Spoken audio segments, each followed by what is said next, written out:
right, we're going to call our regular meeting to order at 3:30 p.m. Roll call. Trustee Barto? Here. Trustee Matoye? Here. Trustee Crane? Here. Trustee Anderson? Here. Trustee Ursulou? Here. Trustee Wygand? Here. Trustee Yelsey? Here. Dr. Smith? Here. Okay. May I get a motion to adopt the agenda? So moved. Second. It's been moved by Trustee Matoye, seconded by Trustee Yelsey. Roll call vote. Trustee Barto? Yes. Trustee Matoye? Yes. Trustee Crane? Yes. Trustee Anderson? Yes. Trustee Ursulou? Yes. Trustee Wygand? Yes. Trustee Yelsey? Yes. We now move to community input on closed session items. I see we have no comments. So we will now move to closed session. The items are A, conference with legal counsel, B, conference with labor negotiator, C, public employee discipline, dismissal, release, employment, D, public employee evaluation, and E, student discipline. And we will move to closed session at 3:31 p.m.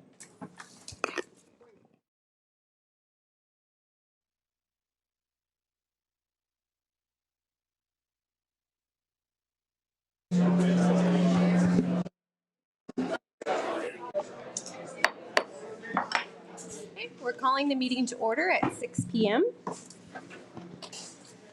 In closed session, by a vote of 7-0, the board took action to release and non-reelect one temporary certificated employee pursuant to Education Code Section 44954, effective at the end of the 2021-2022 school year, and directed the superintendent or designee to send out appropriate legal notices. We will now move to opening ceremonies. The moment of reflection and pledge of allegiance led by Trustee Matoye.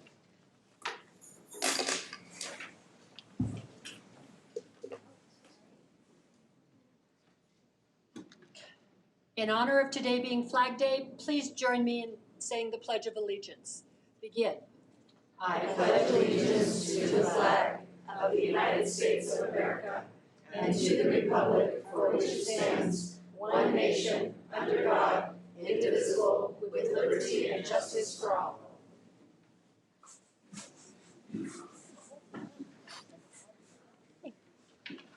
Right. We now move to adoption of the minutes of 5/17/22. May I have a motion? So moved. Second. It was moved by Trustee Crane, seconded by Trustee Yelsey. Roll call vote. Trustee Barto? Yes. Trustee Matoye? Yes. Trustee Crane? Yes. Trustee Anderson? Yes. Trustee Ursulou? Yes. Trustee Wygand? Yes. Trustee Yelsey? Yes. And now I'm pleased, I'm going to just make a quick announcement. If you are in the lobby for other than for one of our sports recognitions, if you would not mind waiting in the lobby, that would be great so that all of our parents can see their students being recognized. Really appreciate that. With that, we're moving to recognition of STEM championship winners. Dr. Torres. Good evening. We are so excited tonight to celebrate our Costa Mesa STEM Championship winners. So at this time, I'd like to welcome up Dr. Jake Haley, our distinguished principal of Costa Mesa High School, for a moment in time. Yes, thank you. Fancy new microphone. Great to see it. Hey, good evening, President Barto, members of the board, Dr. Smith, Executive Cabinet, distinguished guests. It's an honor not only to be up here to talk about our fabulous STEM program, which, as you know, has been competitive in multiple years, but we once again have taken a state championship, which you will hear about. And this doesn't happen by accident, just like the other athletic achievements you're going to be hearing from my peers and counterparts at our neighboring schools. It all starts and kind of ends with some great instruction, the right people in the room working with our students, and you're going to hear from two of the best here in just a minute. We were fortunate enough 8 years ago to start our engineering pathway. We do have a Mesa class in our middle school, and he also we call him Q, but Mr. Nguyen is also our Mesa advisor. He, along with Racine Cross, our nationally now renowned engineering teacher, are the two masterminds who work with our very talented students. So at this time, I'd love to call up both Q and Racine Cross to come talk about our awesome students. So come on up.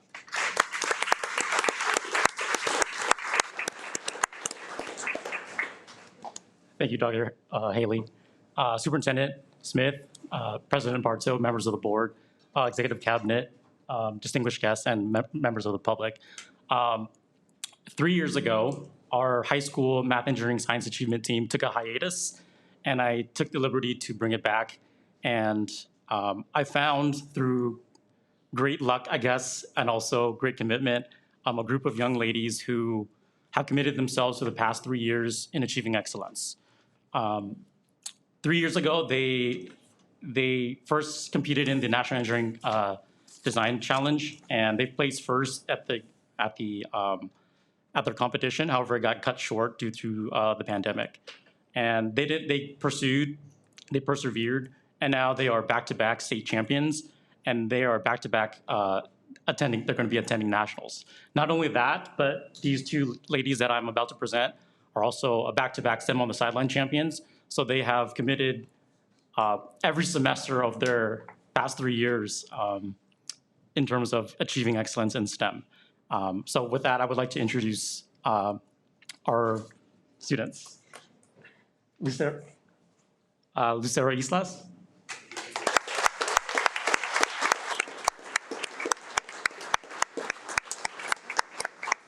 And Sophia Catania.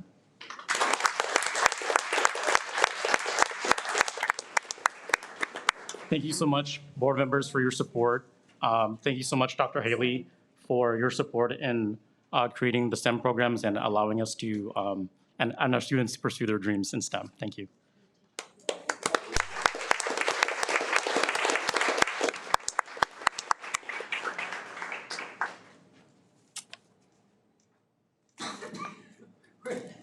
Oh, I'm up.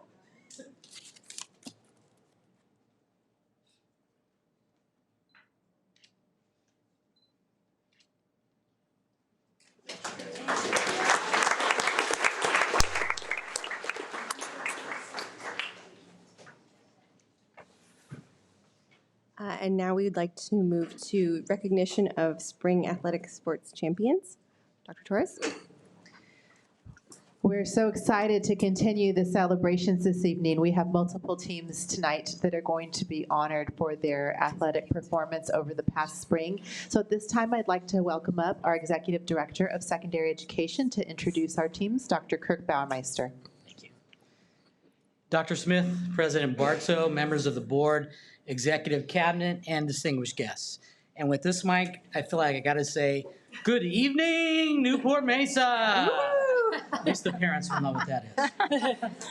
It's my honor tonight to present you a number of Newport-Mesa Unified School District teams who have performed at the highest levels. And now with Costa Mesa, I think the cool thing is we have all 4 of our comprehensive high schools represented tonight. We'll begin by moving into our spring CIF champions, and what a spring it was. Our first CIF champion to be recognized are the Corona del Mar Boys Division I Lacrosse champions. So at this time, I'd like to call up Principal Josh Hill to introduce Coach Mix and his players.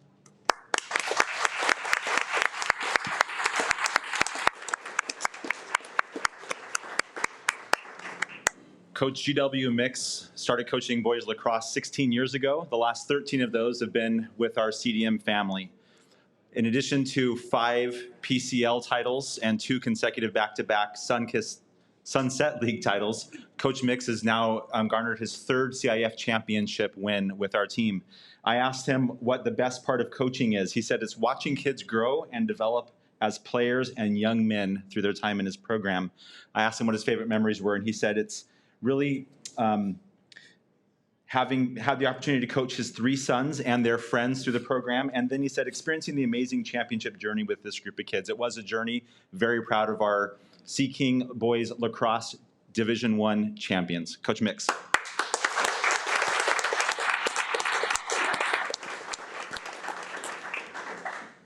Thank you. Thank you all for having us.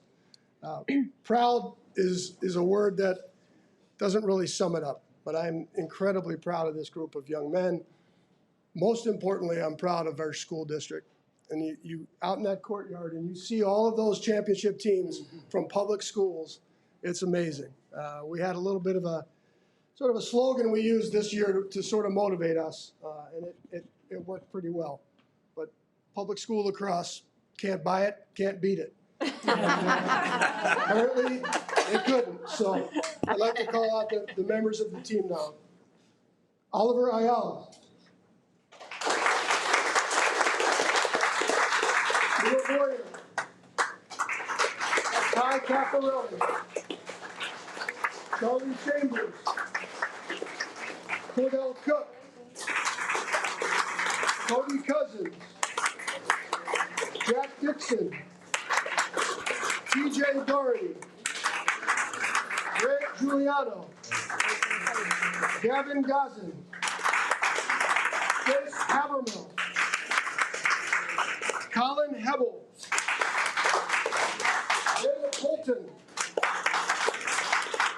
Garrett Ip. Logan Ip. Faisal Jajawi. Preston Lee. Jake Mail. Apparently I need to slow down or you guys need to speed up. I'm trying to do this for the people. Speedy. Lucas Newton. Luke Newton. Nick Peloso. Kid Pham.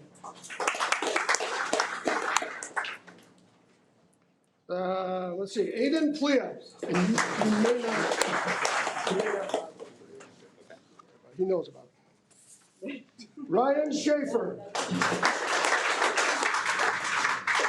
Grant Schreiber. Sam Thompson. Finian Tran. Brett Wigan. Scott Westrick. And the most awesome AD ever, Dennis Wilbanks.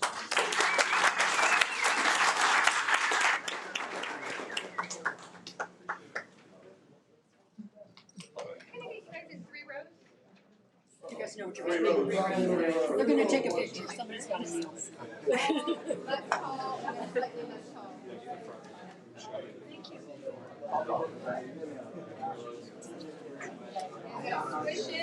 Great job, man.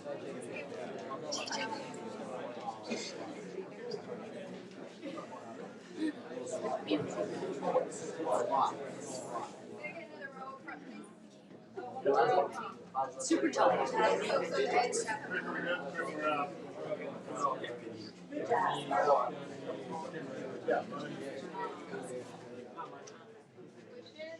You can see the camera.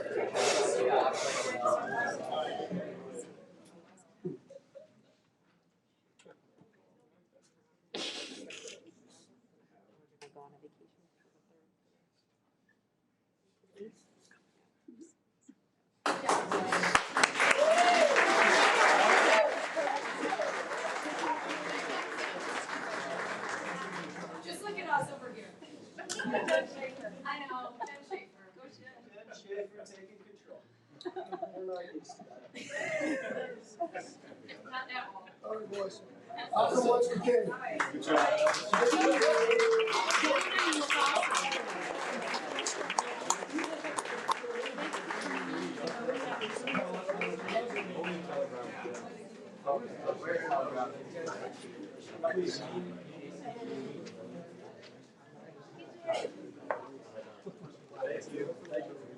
Oh, this is 12. Where's?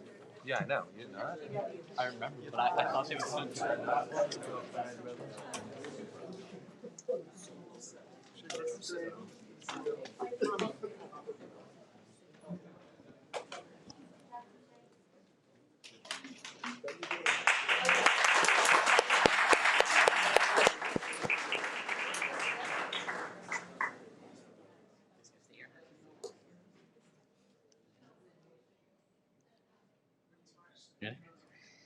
Our next CIF champion is the Corona Del Mar boys golf team. CIF Southern Section Division I champions. At this time, I'd like to call up backup Principal Hill to introduce Coach Starkweather and his team and find out why this will be a very special team for Coach Starkweather.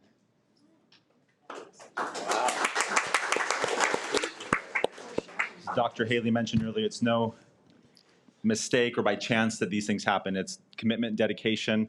over a number of years, over decades for some. And Coach Mike Starkweather is completing his 52nd year as a coach at Corona Del Mar High School.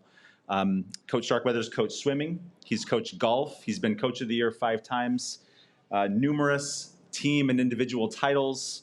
It's really just too much to say, but what a great way to end his last year with a CIF Division I golf championship taken from the clutches of Palm Desert High School, who became ineligible in their game because they got in an extra practice. And we know that we don't practice any more than we have to win.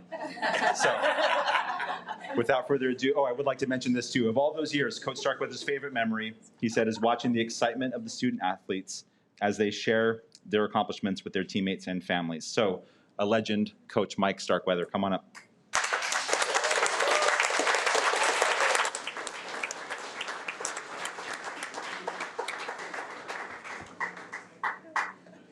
Congratulations. Thank you. You're welcome. You can read off their names, right? Karen, how you doing? Do I get hugs?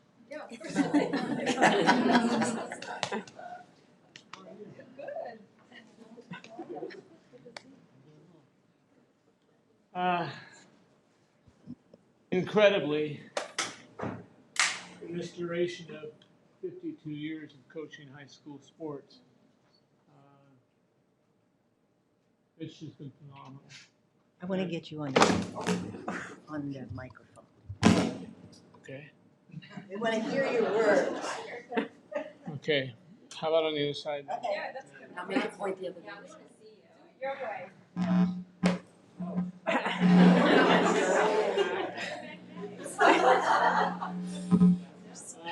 Anyway,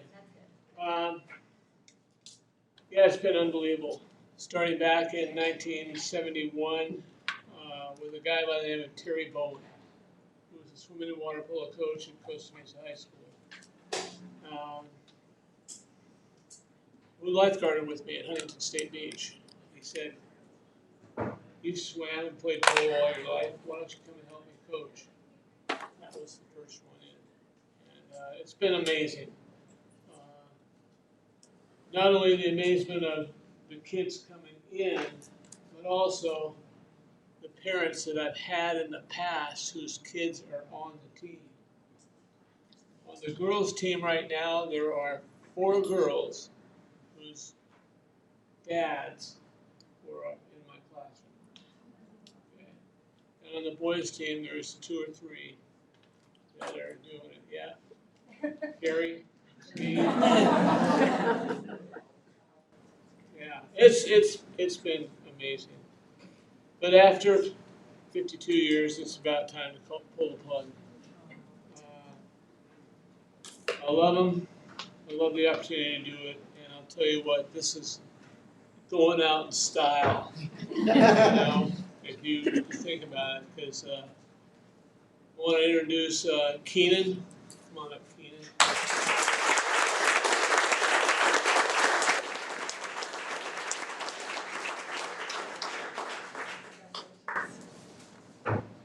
Keenan also plays basketball on our high school basketball varsity team. And one of the amazing parts of this deal, other than the fact that we won Division I, which is this new accolade for rising to the surface, you know, these guys played so well, and when we needed some help, they all stepped up, seriously stepped up. Play golf, you know that's not that easy because there's just so many forces that are going to generate some problems. Anyway, Keenan, congratulations for that, buddy. Charlie, where are you?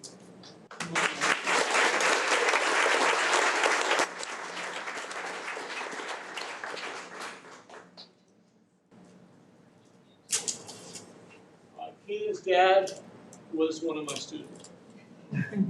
Charlie's mom, Carrie, gave us now Olson, Steve Olson, another one. It's just phenomenal. And last but not least, Calder Overfeld.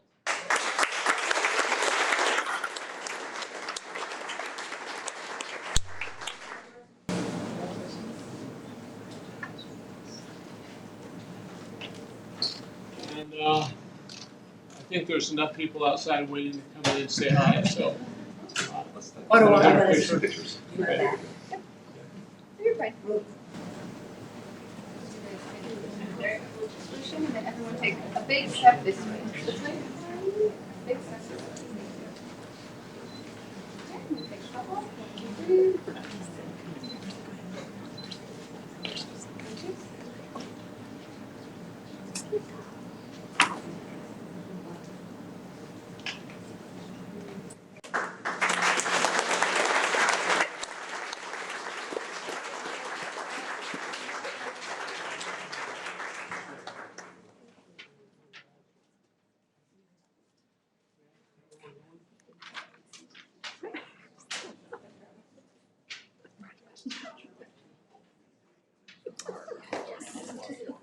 So we can, all right, so we'll be honoring some Newport Harbor families. So Newport Harbor parents, if you'd like to come in.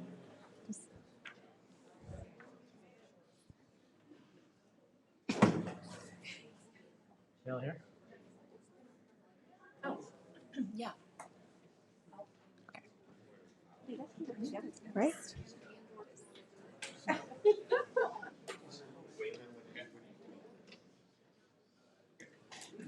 Is this you or me?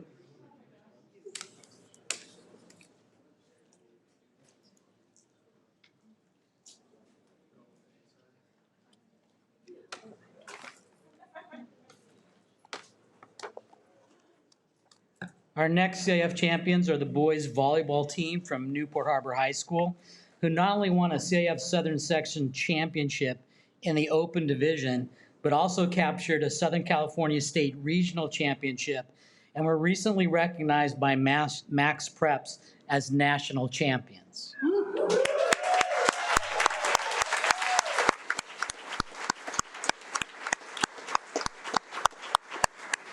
At this time, I'd like to call up Principal Sean Bolton to introduce Coach Vallely and his team.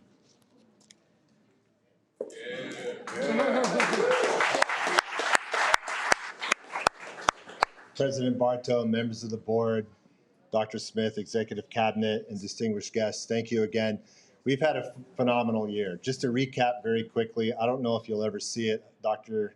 Smith and Ms. Torres, you're our good luck charms, and it's not like this every year, but we won 9 CIF titles this year alone.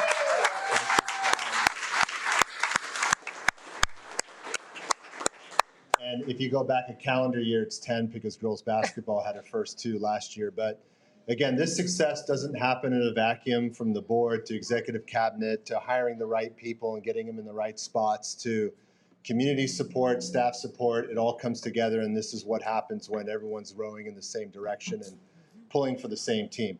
So boys volleyball, short side story. I mentioned it before. Dr. Smith, I gave you the wrong directions and the wrong time. You missed the first game. You wound up someplace else, but we got you in somehow in the second game. We weren't supposed to win. We were ranked 3-4 in Division I, but then again in the playoffs, struggled in the first round, but then gained momentum and won a 5-set thriller at Long Beach City College in the final match against Loyola High School, which is it's a private school in Los Angeles, an elite private school. And they were ranked 1. They were ranked 1 in the division, 1 in the state all season long. They swept us at home early on in the season, but we came back and won a phenomenal game. It's our 5th CIF title for boys volleyball. It's the 2nd regional title. And again, the 9th, it was the 8th CIF title this school year, but it was the unexpected one, and it was just phenomenal to be a part of.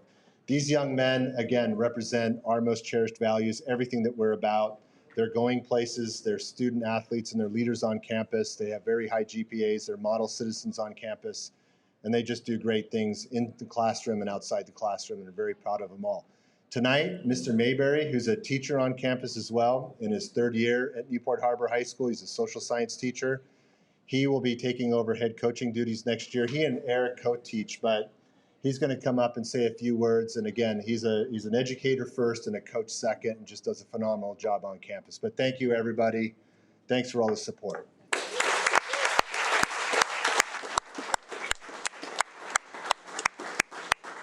Just want to say thank you for honoring and recognizing these guys and everything that they've put in. This has been years in the making. These events and these accomplishments, they don't happen overnight. And the credit goes to these young men for the work that they put in and the time that they put in and the commitment. And this is a very special thing to recognize them for what they've done. And I'm honored tonight to represent our program and introduce them and celebrate them. So I want to make it about them. So we're going to introduce them to you.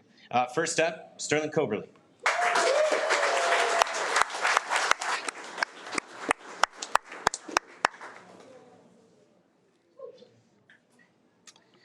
Luca Kirchi.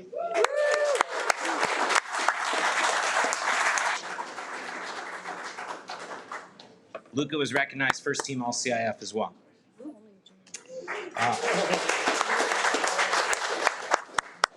Next up, Orange County Player of the Year, CIF Player of the Year, James Eady.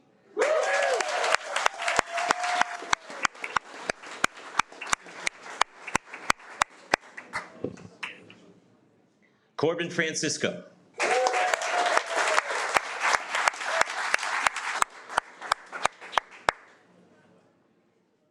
Michael Gurka.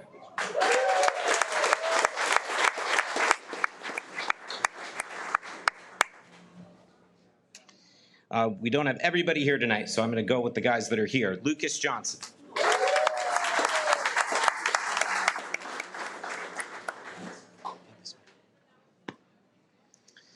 Noah Johnson.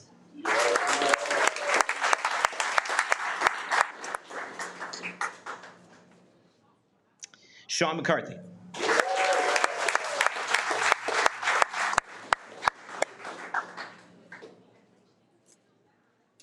Cole McKibben.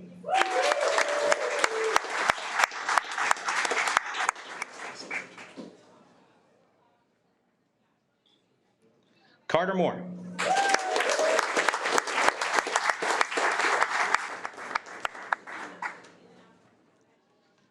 Another All-CIF player, Jake Reed.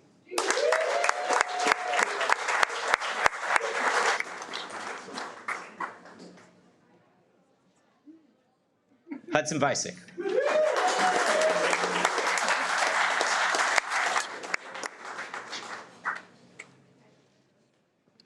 That's our group.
Oh, that's clever. Susan. Yeah, maybe Sean wants it.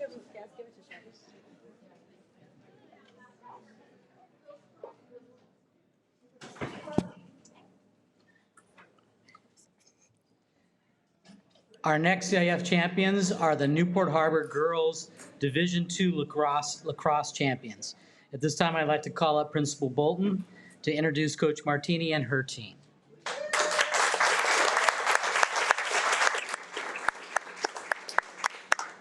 So same night, same day, 10 minutes apart. Girls lacrosse won. I got the text right before we won the 5th game for boys volleyball. And we were a victim of our own success. We had a little bit too much, and so they scheduled, due to the scheduling conflict, we played at the same time. But 10 minutes before we won the boys volleyball match, girls lacrosse won.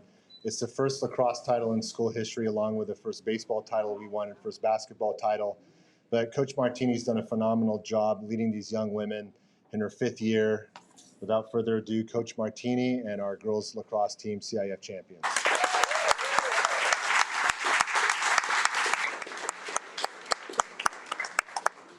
Thank you, Dr. Bolton. First off, I just want to say thank you to all the board members as well. Without your support in our sports programs, we wouldn't be able to do what we do at our school. Talking about our team is we had a rough start to the season, but these girls had perseverance, confidence, and they believed in themselves just like we did, and they pulled off a huge win, and we're so proud of them.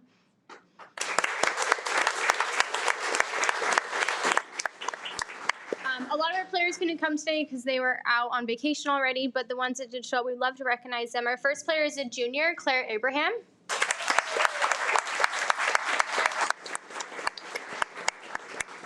Another junior, Lauren Boyd.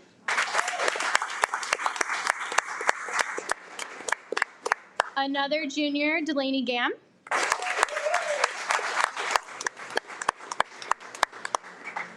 A senior, Sophia LeClaire.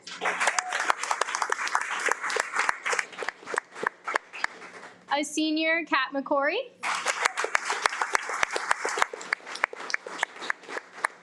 A junior, Audrey Sharp.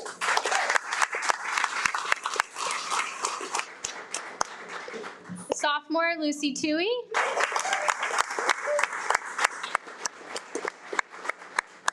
And lastly, our wonderful goalie, Lucy Valdez, a junior.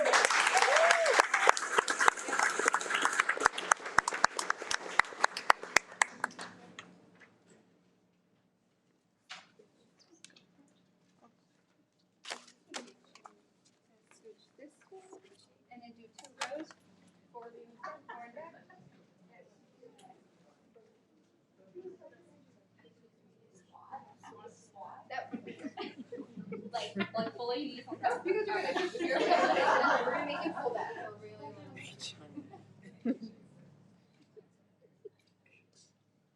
Okay, one more girl.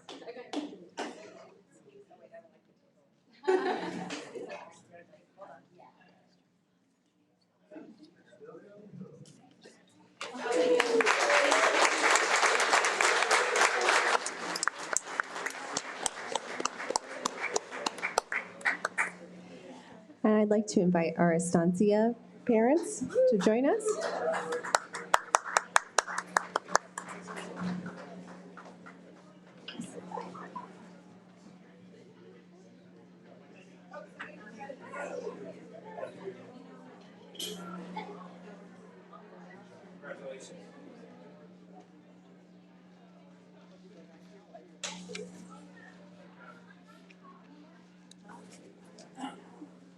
And our last, but certainly not least, CIF championship team tonight is the Estancia High School baseball team, who not only captured the program's first CIF Southern Section title in Division VI, they also ended their magical season with the Southern California State Regional Championship.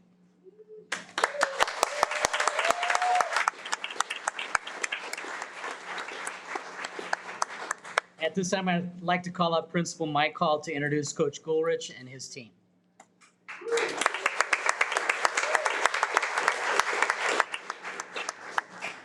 Thank you, Dr. B. Good evening, trustees. Dr. Smith, it's a pleasure to be able to represent Estancia at this moment. So I bring Coach Goldrich forward. I'd just like to sort of make a statement of the obvious. Good sports programs offer student athletes the opportunities to learn, grow, develop, and compete for league titles. Exceptional programs do all that, and they help build community. While Nate and his players will be recognized for their championships they won, I'd like to thank him and his staff for helping us build a solid community at Estancia. Seeing so many of you come to our games, our community really show out in numbers, our students fill the bleachers, has been the best part of this year. So Coach Goldrich, go on up.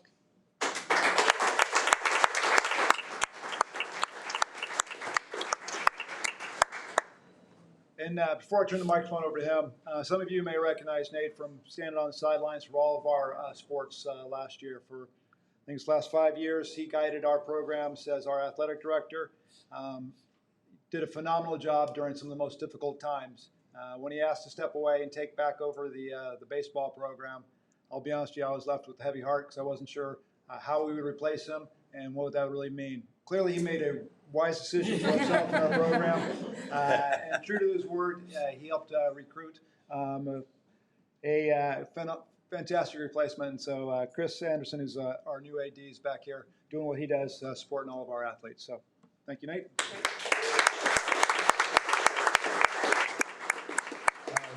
Real quick before I call out the players, I do want to thank Dr. Smith and the school board trustees for this honor. Tremendous for us to be here with what we went through as a team. Selfishly, it's a nice moment for me as well. Dr. Baumeister hired me away from the school across town 11 years ago. So for him to be here and for Principal Hall to be here as well, the two principals I've worked with, is a great personal accomplishment for me that they both get to be here for this moment. It's been a long time coming for our program, and it's one that I know we're still on cloud nine about with our community. The support on our regional championship game that we got to host at our home site was amazing. Over 1,000 people there, which just unheard of. So that just a thank you so much for taking this time to honor our student athletes. So first up, call up Gabe Avila.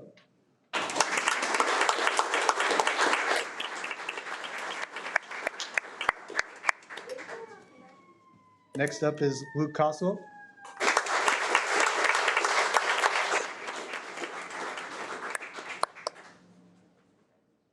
Next up is Andrew Coyote.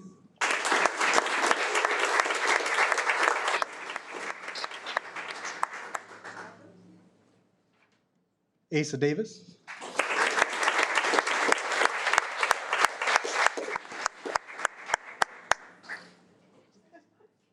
James Delo.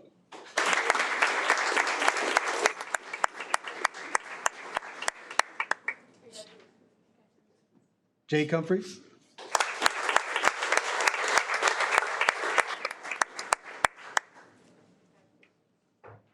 Tyler Humphreys.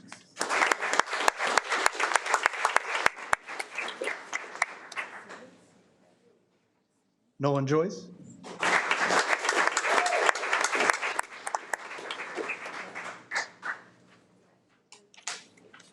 Andrew Mitz.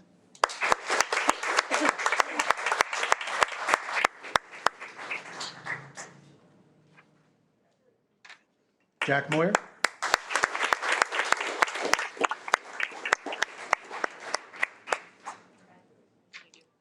Miles Moyer.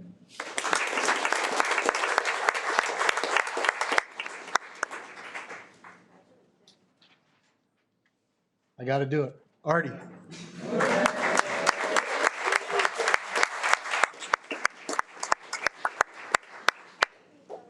Trevor Scott.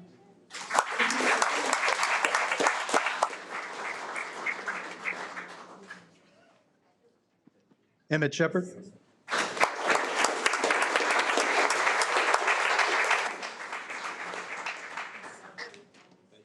Jared Townsend.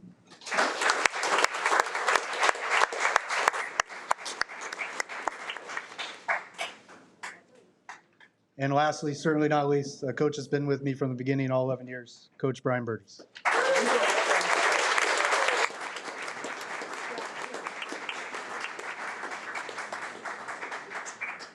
So again, I want to thank you guys for taking the time to honor our championship team, and first time in school history for baseball, only second time in school history for state. It's been a tremendous honor, and we got a lot of key seniors we're missing, but a lot of young guys, so the future's bright for us. Thank you very much.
Yeah. There's one more recognition that I wanted to present tonight that's not on your list, but I want to make sure it was mentioned in public.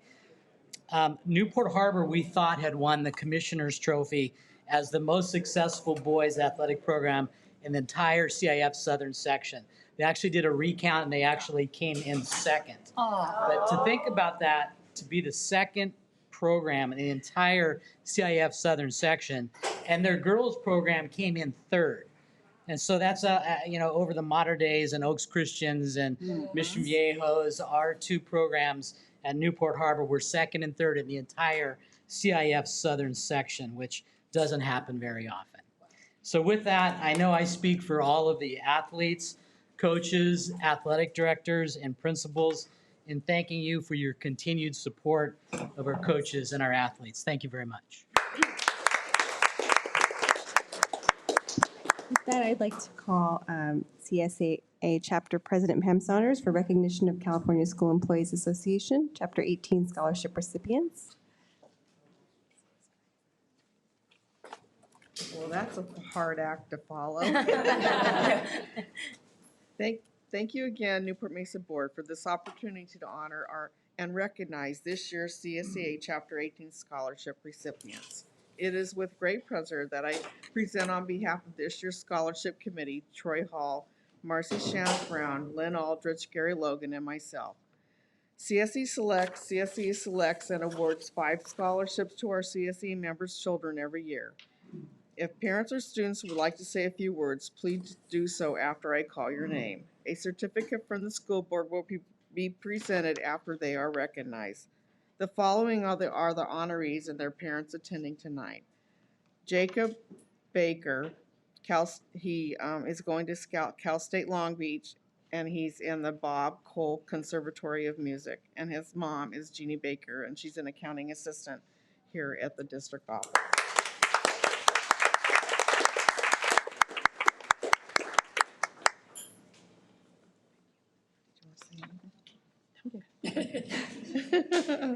I don't know who's here tonight, so Nico Santoro, he's going to Cal State Long Beach, and his mom is Anita Santoro, and she's at Corona Del Mar High School. She's an ASB technician.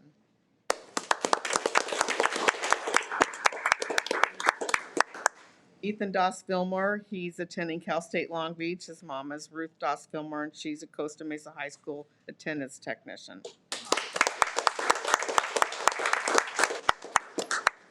Danielle Herman, he will be attending Cal State Long Beach, and his mom is Eileen Herman, Estancia High School registrar. And he is here. Thank you. You want to get a picture? Yes, we want one. Yay.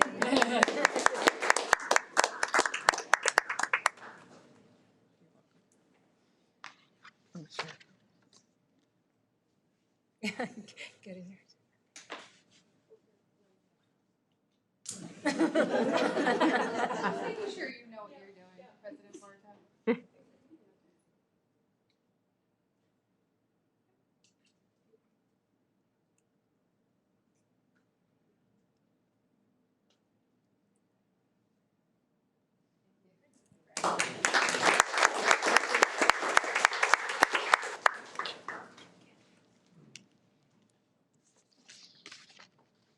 The last one is Kira Johnson. She will be attending Colorado State University, and her mom is Corrine Johnson, and she's a Sonora health assistant.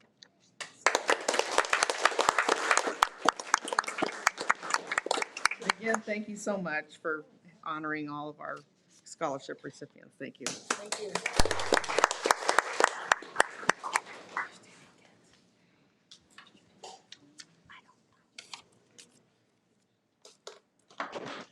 Right, well, we have no student board members here this evening, so we move on to Harbor Council PTA report.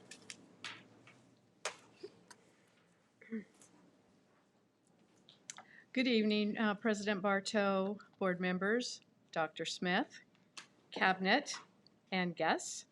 Our PTAs are wrapping up the school year. We're not quite done. We go till the 30th, just like the school district does. So we're getting all our paperwork in order, getting our last minute boards elected, our rosters in so that the different levels of PTA will know who's in charge for next year.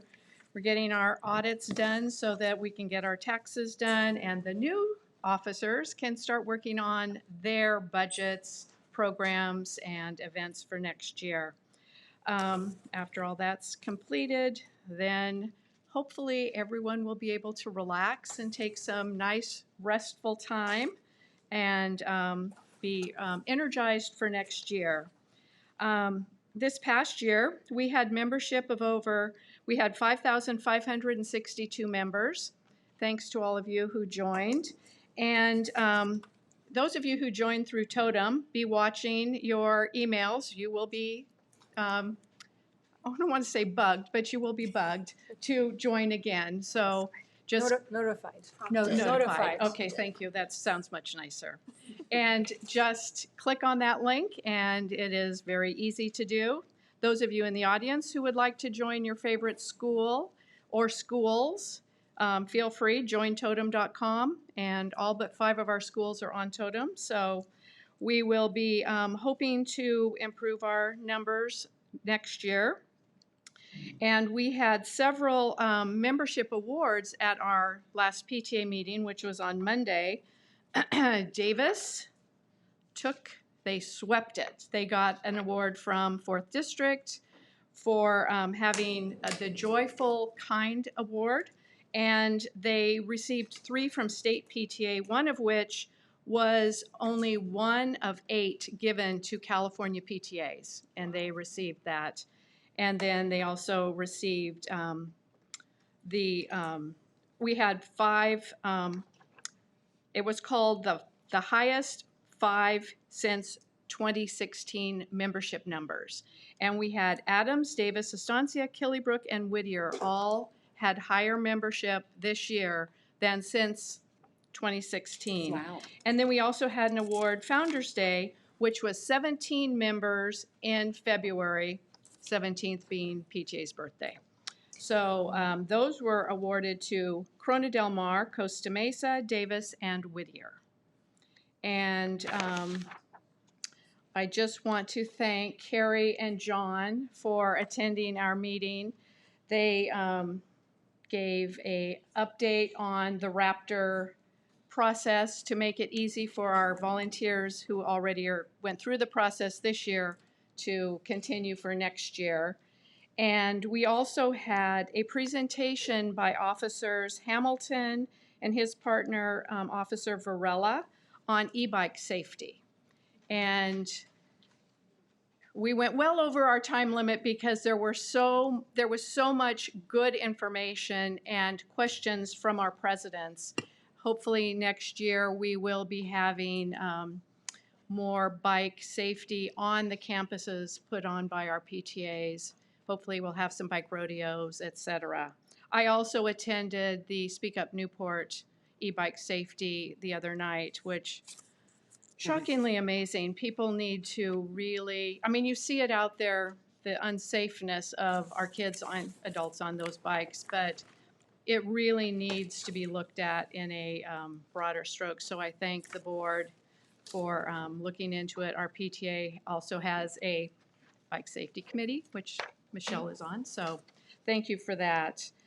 And I just wanted to also thank Carrie for bringing to my attention, she put me in touch with Julie from Recess Art, which several of our schools have been participating in. She brought a flyer with the information, and it's an art program that's held on the school campus, mostly elementaries, although Back Bay is really wanting to do it for their students this coming year. But it's an art program that happens during lunch. And so those kids that maybe don't have friends or something to do during lunch, or just love art, can take part in this. And so we got that information out. And so thank you, Carrie, for getting me in touch with her.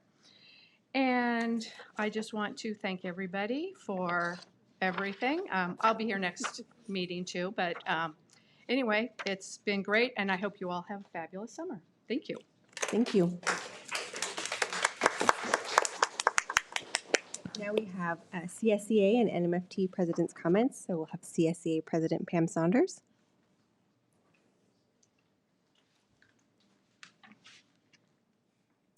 Hello again. Good evening, Board, President Bartos, School Board, Superintendent Dr. Wes Smith, Cabinet, and guests.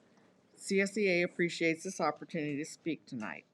As we end our school year and start the summer school program, we would like to thank our classified employees with our ongoing appreciation for their hard work. Superintendent Wes Smith visited us at our chapter meeting in June, was well attended and much appreciated to have him there. CSA scholarships were presented tonight, and we'd like to thank you for honoring all of our well-deserved recipients. I hope everyone enjoys their time off this summer and take care and stay safe. Thank you from CSEA. Thank you. And now we have NMFT President Sarah Auwater.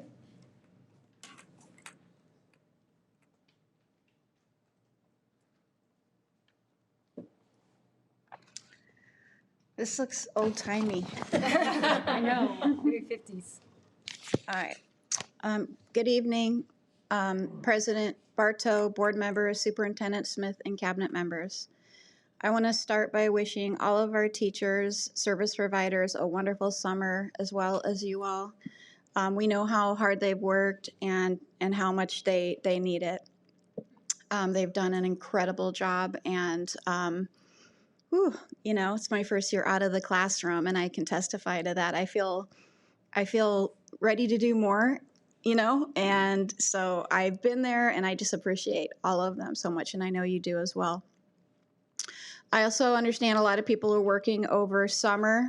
That's wonderful. A big thanks to them, because we know how much our students are in need. NMFT will be at work with the district's negotiations team, coming upon what I think is our 4th session this Thursday, so we'll be at work on that. I wanted to let you know I attended the Newport-Mesa Schools Foundation meeting last week, which was, as usual, just delightful beyond words, meeting with those retired, you know, veteran teachers and principals and you know, PTA folks, and we're very excited about the SOS, the State of the Schools breakfast, being up again next year, and we really look forward to that participation. Unfortunately, part of normal now is safety, and so when I saw the superintendent's message the last day of school about the plans to have a safety committee and re-examine safety plans, I was very, very happy and excited. That is definitely desired by all, and we are so glad to hear that. And especially about having California school safety experts come in and help us from the onset, as you know, people want to know the best preventative measures that are in place, the best, you know, the systems that are going to be in place or are in place that need to be you know, made stronger, and more people, everyone be acutely aware of the procedures. And, you know, we have such a unique, we have a lot of, you know, unique sites, but you know, that need to be customized, you know, for a lot of things, but there's an overarching desire to have the safety piece, and NMFT is 100% on board. And I don't think it's really something I need to dwell on, that in the past, but to mention it, that in the past sometimes there's been some input and then some, and then a decision, and then the explanation and decision, and then more information comes out, and then it could be something that is less than ideal for the outcome. And it sounds from what Dr. Smith has said, that this is going to be a really great process where we have the experts, you know, number one, because I might think something's a great idea and it might not be, right? So the experts, and then bringing everybody in and just really working at that, including having the meetings that people used to go to that just kind of fell off because so many other things are happening. Many, many years after 9/11, I remember there was a huge training and a huge awareness of safety, and some people were brought in, and then, you know, things got really tight for a while. And it's no mystery why public school districts are challenged to fit everything in. And but it seems like we concur that now is the time for renewed efforts. In preparation for next year, I just wanted to let you all know I really look forward to continuing to work with special ed, and the efforts to meet with people is greatly appreciated. And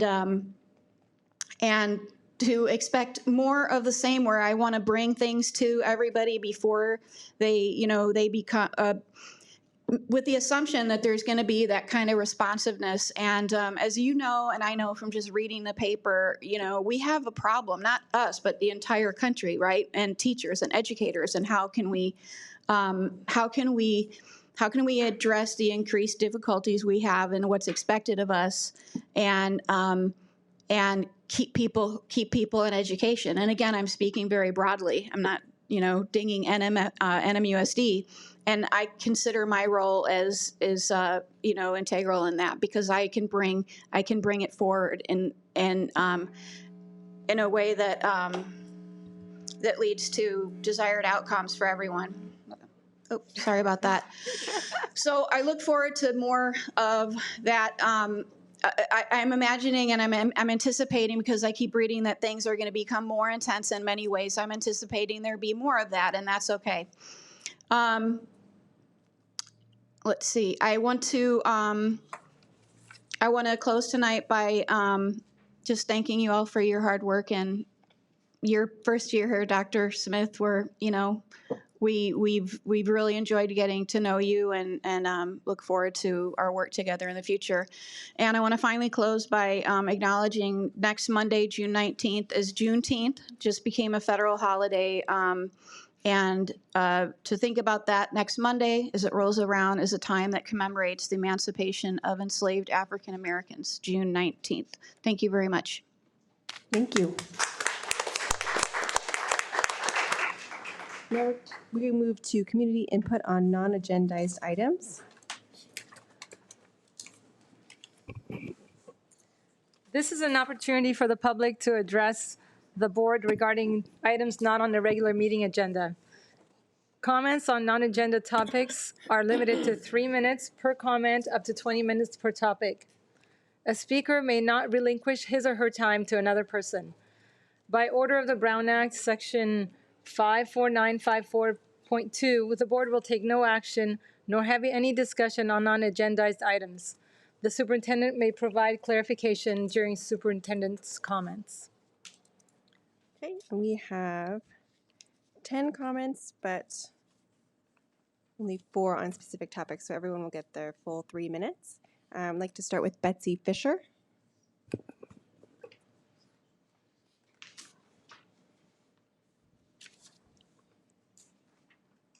It's weird to be back here and see you in person.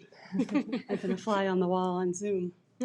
My name is Betsy Fisher. I'm a teacher at Newport Harbor. My children graduated from Newport-Mesa Unified, and I'm a Costa Mesa resident.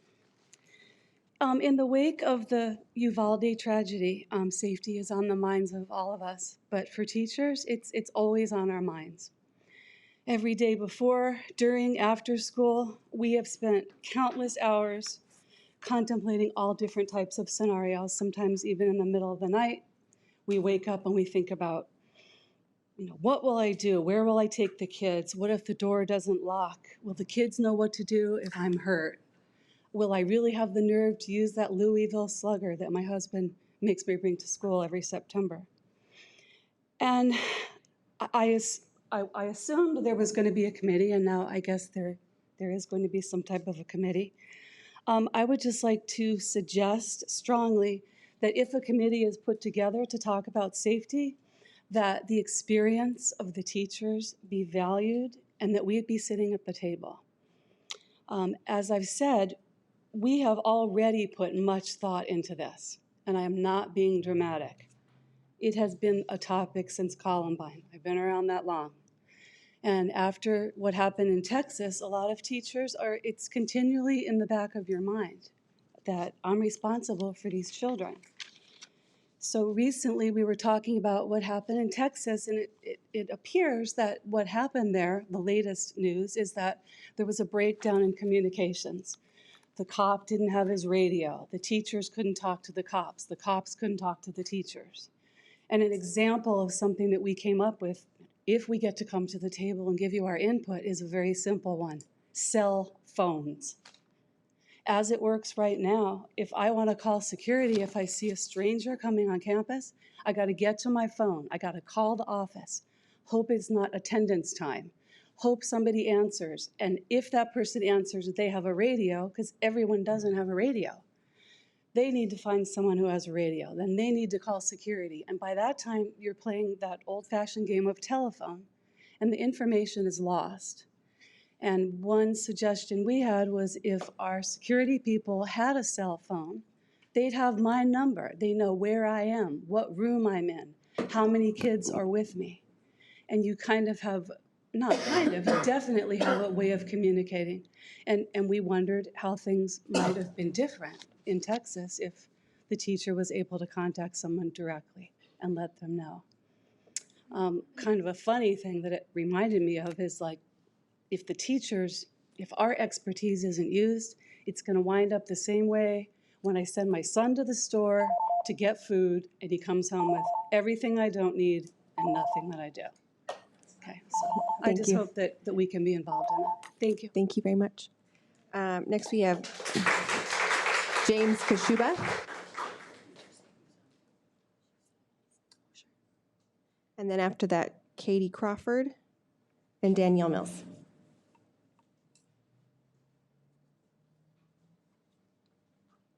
Hi, good evening, members of the board, President, Dr. Wellesley. My name is Jim Kasuba, and I actually live close to Ensign. I'm an engineer. I have multiple degrees from the University of Michigan, so I kind of understand things a little differently maybe than other people do. I also have homes on the East Coast in wealthy areas, very near schools, and things are a lot different there. And I think I wanted to share with you a little bit what I see on the East Coast and what I see here. So if you remember in East Coast, in a new town, happened a number of years ago, well, that really shook New York and Boston. And immediately they all upgraded the schools, within a few years. Everything around me became secure, single entrance, well managed. It was very fast. And it was very different than here because, for example, in Boston, there was a different sense in the community of how important that was. And you didn't see a lot of resistance from the community, from neighbors that were worried about how that impacted their home. Here, it's a little different where I see a lot of issues in the community where people are nervous about changes in their neighborhood that's negative to their property. And it's a tough situation, and I think I'll talk a little bit about Ensign in that respect. But for example, at Ensign, it used to be a different area. I actually lived in Newport, and then I, from time to time. And back when I was a young guy living in Newport in a home by Ensign, it was a different area. There was very little traffic, very few transients. It was a whole different time. And you could do things in a sense and ignore what the standards and regulations were in the world because the risks just weren't there in Newport. They were there in other towns, but they weren't in Newport. But the world's changed. And now it's more important than ever that we thread the needle where we try to find a way to make schools safe for the kids. And even if that upsets the community, which is hard to do because there's a lot of money behind people trying to protect their interests, we find a way to try to explain to them how important it is that we actually upgrade our schools for safety and security. And hopefully they can live with that. So my request really goes to the school board, seeing if they can hire some additional talent into the staff. The staff is good, by the way.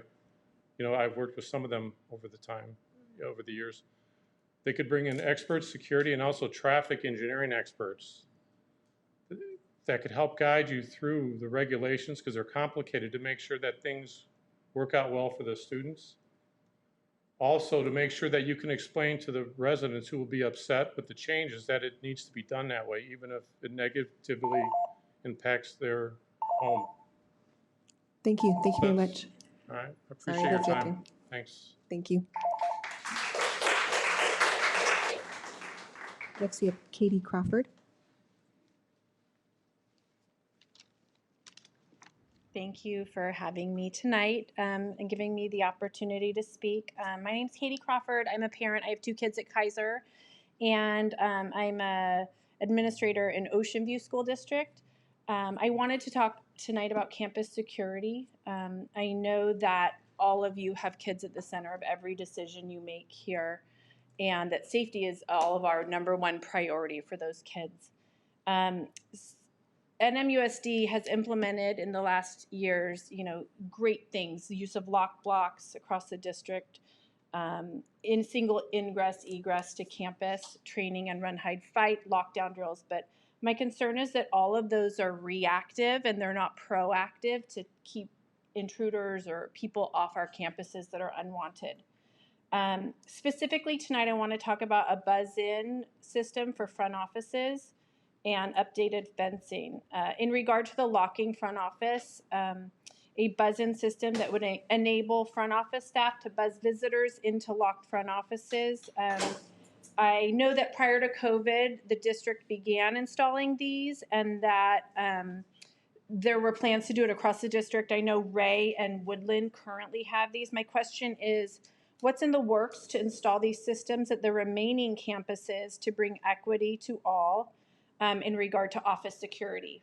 My hope is that Kaiser and all of NMUSD front offices will have equitable security measures in place before the beginning of the 22-23 school year. Secondly, I wanted to speak to perimeter fencing on campuses. I can speak specifically to my experiences on both Woodland and Kaiser campuses, but I also visited numerous other elementary schools in the area. The majority of the perimeter of these campuses are lined by 6-foot chain link fencing, easy to scale quickly and undetected. Also, one thing I noticed as I looked at the campuses, I saw that due to the layout of the campus, there are many hidden corners, not near the office, not near classrooms or other populated areas where a person could quickly and completely undetected access campus. In addition, these fences are pretty old, in need of replacing. They're overgrown with vines, there's damaged areas. The locking systems are outdated, and I know that there will be a task force put in place. I encourage and I ask that parents be part of that. I want to be part of that, but that parents are at the table, because I can't speak for everyone, but I can speak for those who I associate with, that this is a huge concern of ours. And I also know that other public school districts in the area have implemented across the board security fencing. Laguna Beach, LaSalle, Ocean View, Irvine have made changes district-wide. Thank you so much for having me and for your consideration. Thank you. Next, we have Danielle Mills and then Haley Jenkins. Thank you. After the horrific and tragic school shooting in Texas, what is Newport-Mesa Unified discussing in terms of school security? What funds are available to harden and secure our school sites? The most precious people in the world are our children, and they deserve the same, if not more, protection than banks, federal buildings, and especially politicians get. I have appreciated, and I'm very thankful to have seen our Costa Mesa police officers outside of our schools the last few weeks. But what happens come fall? Is Newport-Mesa getting prepared for the coming school year and getting a plan in place to keep our kids safe? I urge the board, if you haven't began already, to find or work out the funds and a plan to harden our schools against an active shooter threat, and to communicate this plan to the parents and the community to reassure us that our children are safe in our schools. Thanks. Thank you. Next, we have Haley Jenkins.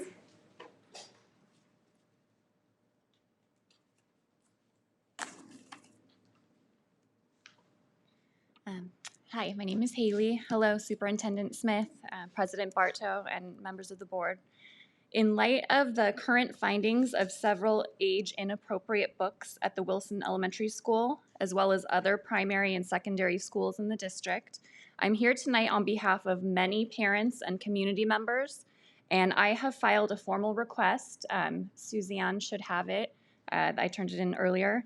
That you please put on your next agenda our request of you to create and appoint an ad hoc library book review committee. I understand there have already been discussions to have a PTA members view books, which is a great start. However, we're asking for you to have this committee consist of a representative sampling of parents, community members, teachers, and 2 NMUSD trustees to establish clear parameters for new library books, whether donated or purchased, and the removal of age-inappropriate books that are currently on the shelves at all schools, not just Wilson. We believe this committee should be modeled after the NMUSD Measure F Oversight Committee, which selects a chairman from committee members to give public transparency and offer the community involvement as well. Currently, parents are locked out of the online library access. The Wilson principal canceled a meeting with families last minute over these books. Due to the nature of these age-inappropriate books, we are asking that you take immediate action to add this to the next open session board agenda as a discussion action item. Also, in keeping with the NMUSD rules of the agenda construction, I'm asking that you, President Bartow, restate our request and ask Superintendent Smith for input, and to please include an estimate of when your board will have a report ready for the board meeting. You should all have received a copy of a petition signed by numerous parents and community members, as well as our letter further discussing our concerns. As stated in the letter, we are not recommending censorship or book banning.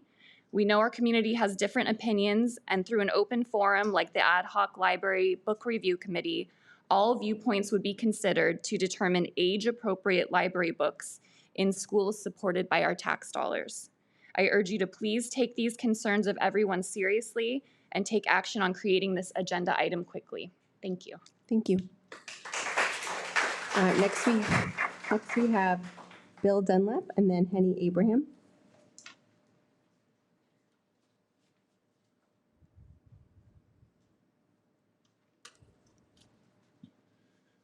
Good evening, Superintendent Smith and President Bartow and board members. Thank you. To reiterate just what was said, I'd like to kind of go back with a little history. We've been at this before.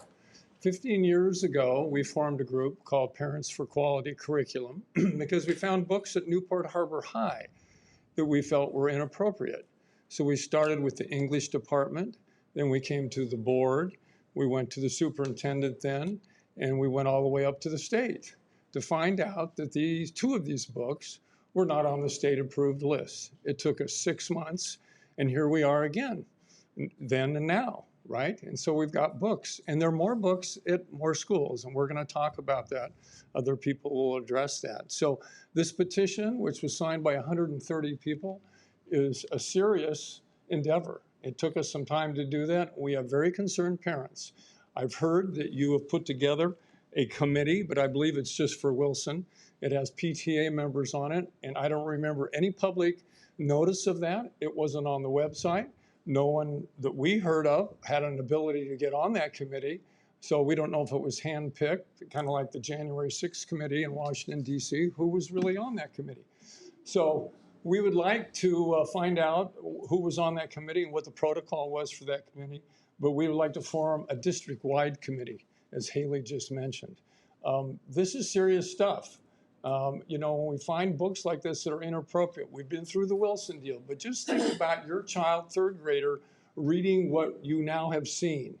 We can't do that anymore. And so we need to get parents involved in this, and we need to be part of that. My second piece that I'd like to talk about, we had some mention some time ago about a resolution that would outlaw, or at least codify, that we are not teaching CRT in our district. I've talked to numerous board members that say, no, we're not doing that. I thank you for that comment. I've talked to some of the teachers. They've said the same thing. So why can't we have a resolution that codifies that? Belt and suspenders is a good thing in education. We do it all the time. So if you're not doing it, then you should have no problem in putting together a CRT resolution. To help you out, we will be submitting our CRT resolution to you for your review. We will submit also a request to have it agendized as well. So we look forward to working with you. We thank you for your attention. Thank you. Thank you. Next, we have Henny Abraham. Good evening. Sorry. Thank you for having me. Thank you for everything that you guys do. You appreciate it. I'm here on behalf of 7 parents that got their meeting canceled last Tuesday that were supposed to meet with the principal at Wilson. Unfortunately, due to their work schedule, they're not able to be here, but I'm here on their behalf. They don't understand why the meeting was canceled. Again, lack of clear communication of why. They just know it was canceled, and it is extremely disheartening. It has also been said that the matter of the Wilson Library books has been handled and the parents have been notified about all the action that's been taken. That is not true. And the reason why I'm saying that is because I will not call these parents that I personally met over the past 2 weeks liars. I texted them, I met them in person, and I asked them if it was resolved. And the only thing that came back was the initial meeting with the principal, the library being closed, and the librarian being put on leave. After that, there was zero communication with the concerned parents. So to me and to them, that is not issue resolved.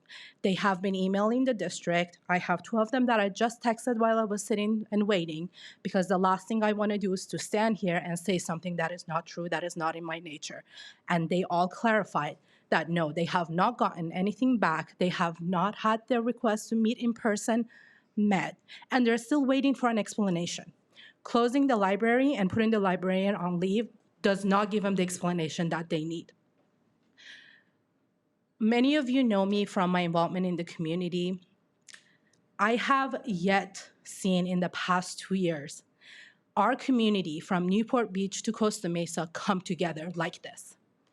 The lack of response or the appropriate response from the school and from the board to the Wilson community has brought parents from Corona Del Mar all the way to Shalimar Street in Costa Mesa. And you know how different those are. I live in Costa Mesa. I used to live on the west side, and I live on the east side. This is serious. They are hurt. The reason why some of them are not here tonight is because they don't think their voices matter. They told me time after time, if this would have happened in Newport Beach, the matter would have been resolved within a week. That is not acceptable. I'm an immigrant. When I moved here, my parents didn't speak English. So whatever that was taught at school, they didn't understand what was going on. And that is what's happening to these parents. They have lost their trust in a place that's supposed to take care of their kids, and that is not okay. So please, today, tomorrow, send them a message. Let them know that their voices matter so they have some sort of courage to come here and talk to you. Please represent them. Please listen to them. Thank you so much. Thank you. Next, I have Grace Hobbs and then Nadine.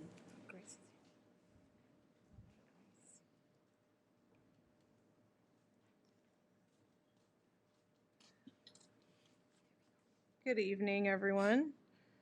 I want to again call attention to the fact that the parents, us as parents, are currently locked out of all our children's libraries. We would love to know why that is. I'm hoping we can get some sort of answer on that, because I don't think that's normal protocol, at least that I know of. We're super concerned about that. I want to read everyone a little summary of this book here that was found at Wilson, Ensign, Tewinkle, and many of our high schools. And I want everyone to hear what's in this book. It's called They Both Die at the End by Adam Silvera. It's a young adult science fiction novel published in 2017 set in a dystopian alternate version of New York City. The book follows 2 teenagers, Mateo and Rufus, who both have been notified by DeathCast that they will die by the end of the day. DeathCast, the defining feature of Silvera's dystopia, is a company that predicts citizens' deaths and notifies them when they have 24 hours to live. This study guide refers to the first paperback edition of the novel. So basically, these two boys are told they're going to die by the end of the day. So when you go on to read this, one of them dies, the other one watches the other one die. It's a young adult novel. I love when Newport-Mesa puts up the whole like mental health month stuff, and then we're letting elementary school children read this book. It's super depressing. I'd like you guys to pick it up and read it and see what you think about it. So, and then on top of it, you guys locked us out of the library. So we'd like to know why that is, because there's a lot of books to be concerned about in the library, and it's very clear there is because you guys are locking us out of it. So just one, parents need to know what's going on with this library. We're really, really concerned about it. I'm not so concerned about the library, my elementary school library, because I think the librarian's monitoring it, but obviously it's clear to us that there's some kind of rogue stuff happening in these libraries, and the fact that we're getting locked out of it is super suspicious. All right, thank you. Thank you. Next, we have Nadine, and then Carrie Bosnellik.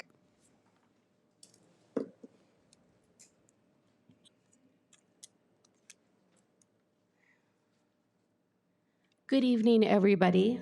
My name is Nadine, and I am a middle school teacher here at Newport-Mesa. I want to start off by asking everybody in this room a simple question. Please raise your hand if you know somebody who has received the COVID-19 vaccine and still got COVID. Okay, that's a lot of hands. I don't know about that 95% efficacy rate. Anyways, so what I can't wrap my brain around is why did Newport-Mesa continue to test only unvaccinated staff? How is it possible that anybody can come down with COVID, but only a certain population is being tested? The COVID weekly testing is absolutely discriminatory. So let's define discrimination. According to Merriam-Webster, it is a prejudicial outlook, action, or treatment. The quality or power of finally distinguishing, the act of making or perceiving a difference.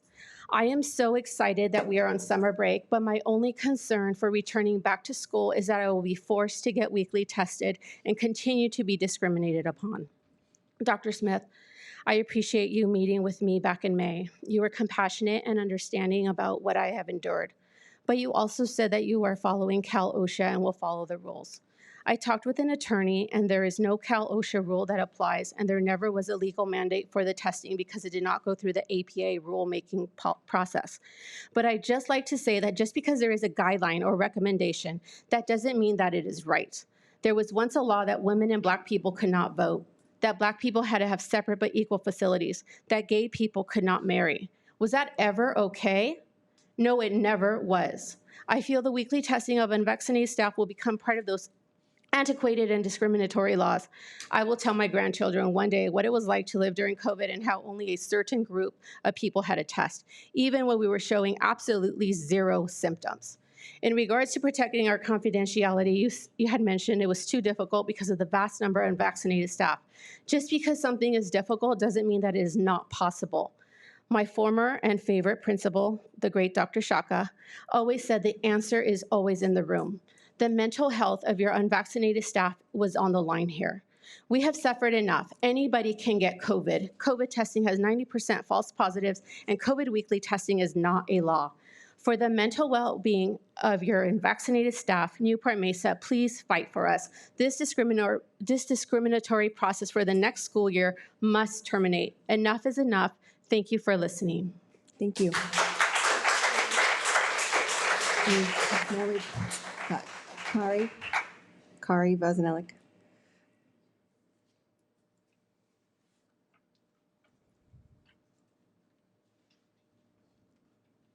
Hello, good evening. Can you hear me? Good, thank you. I'm Kari Vozenelik. Before I start, I'm here to comment on T-Winkle transfers, but before I start that, the Harbor Council representative mentioned the recess art that's run by Julie Haley, and it's at Victoria. I volunteer there, and I second the opinion that it's very, very popular. I think it's a great program. So I will go into my other comments. Really, I'm here to follow up on an email that I sent to the board and to the district yesterday that that talks about the extremely high transfer rate of students avoiding T-Winkle to go to other Newport-Mesa middle schools. And that email follows up on comments I made in February, where I talked to the board about how I calculated those transfer rates from information that the district gave me. And those comments followed up on comments I'd made back in July, almost a year ago, where this started out because a parent in the T-Winkle zone realized that T-Winkle had far fewer elective options than the other schools. So it's been roughly a year of parents commenting about the need for action at T-Winkle and requesting district support at T-Winkle. And so that's why I'm here again today. Yesterday, I sent an email giving a fair amount of information about why people are transferring out of T-Winkle and asking the district to take action on that issue. And that's why I'm here again tonight. Thank you. Thank you.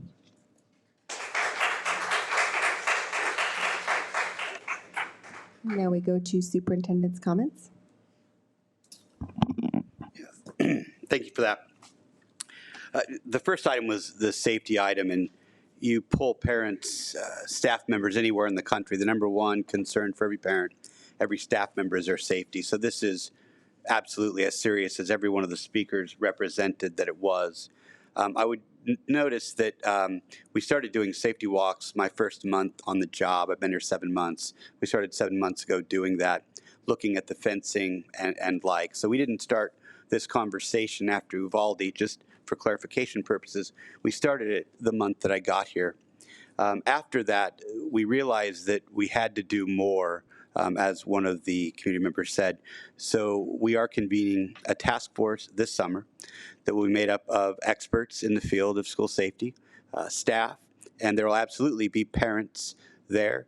And if parents would like to put their names in for consideration, as one of the parents mentioned, then just make sure staff has that. But we look forward to looking at not just the facilities, but the processes, the plans, and making sure that they represent the best thinking right now, today, within industry experts. So we're going to do that work over the summer and start those improvements as early as next year. As we talk about Ensign, I think Jim left, but I just want to say that Ensign is one where we've been working with the city, their engineers, and outside safety experts to say what is the best way to get students in and out of that campus. Safety that includes oncoming cars, buses, bike lanes, etc. We worked with them to come up with a plan, but that's not enough. We continue to monitor that. Just this week, Ada and the principal are looking at that. They're monitoring it. We're working with the crossing guards from the city to talk about how it's getting better and where we can make other improvements. So we continue, when we do these things, to study them, plan, do, study, act, and see if we can improve those. So that work continues. As for the library, just a couple of clarifications. We mentioned this the last time we were in a board meeting. I'll say it again. The day that we found out, we closed the library so we could begin an investigation.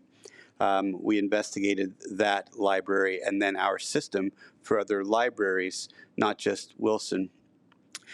We are this summer going through and physically checking every library just to make sure if there's something outside of the system that we know it's there. I mentioned that as well. As far as closing the libraries, we actually do that every year at the end of the year so that we can restock books and do inventory and all of that. That's a common process. We did it a week and a half earlier at Wilson because we wanted to take this as serious as we should have taken it and continue to take it.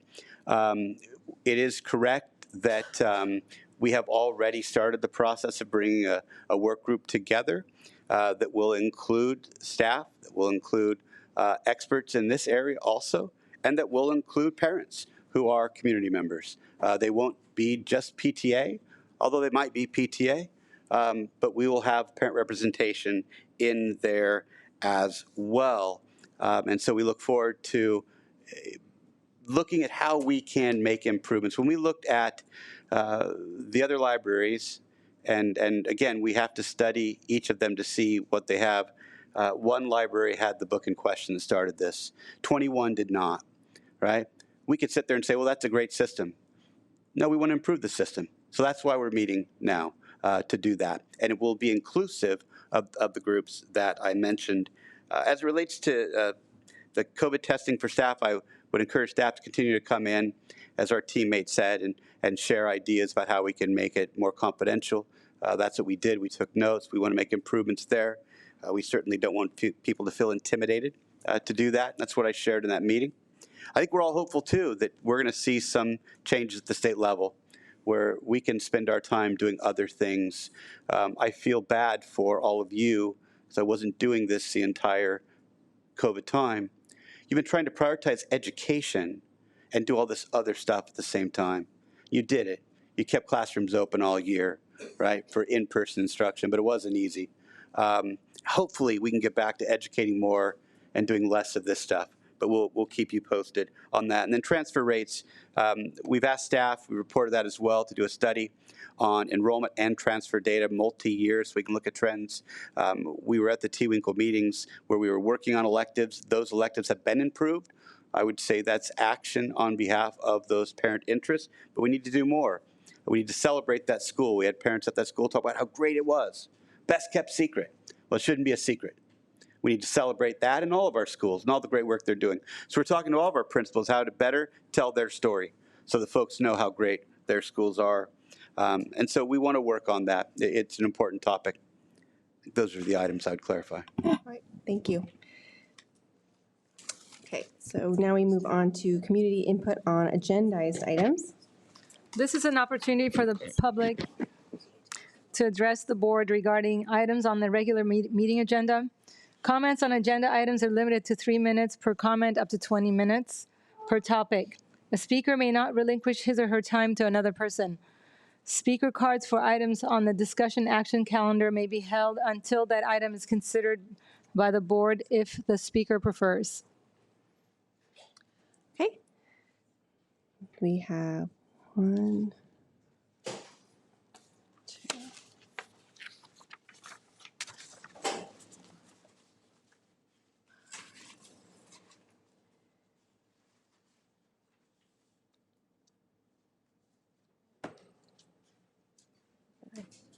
So we have, I believe, 8 comments. Let me count one more time on 18B4, which means we'll do 2 minutes per topic, or 2 minutes per speaker, I'm sorry, because we do 20 minutes per topic. 1, 2, 3, 4, 5. Okay, that is correct. So we'll do 2 minutes per topic, 2 minutes per speaker on item 18B4. We'll start with Haley Jenkins, and then Diane Wells, and then Danielle Mills.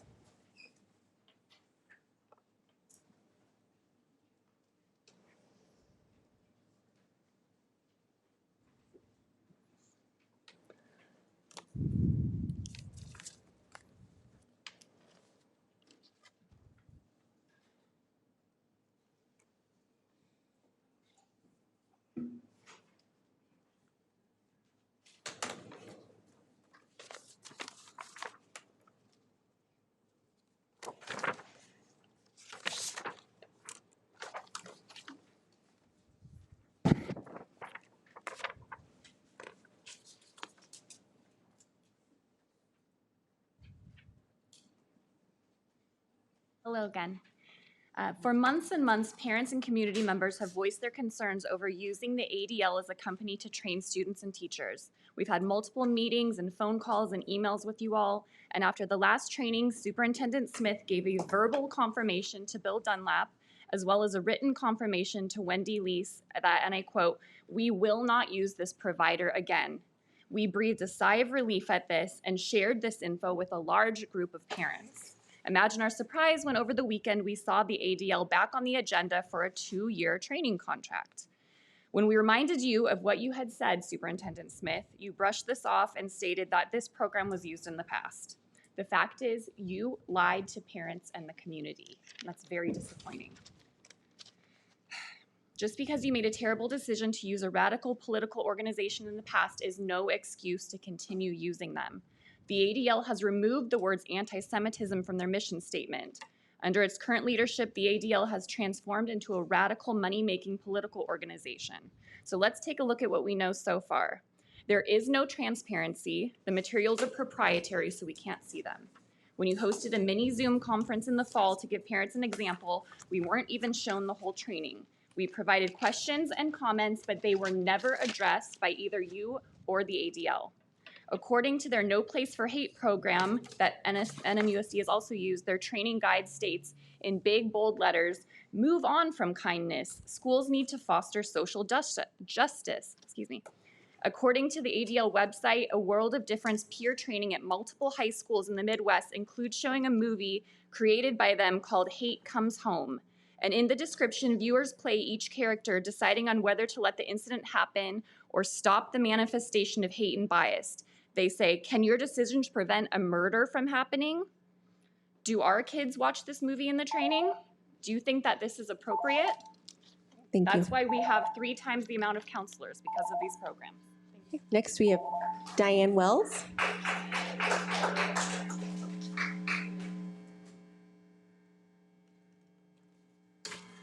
Maybe move it a little.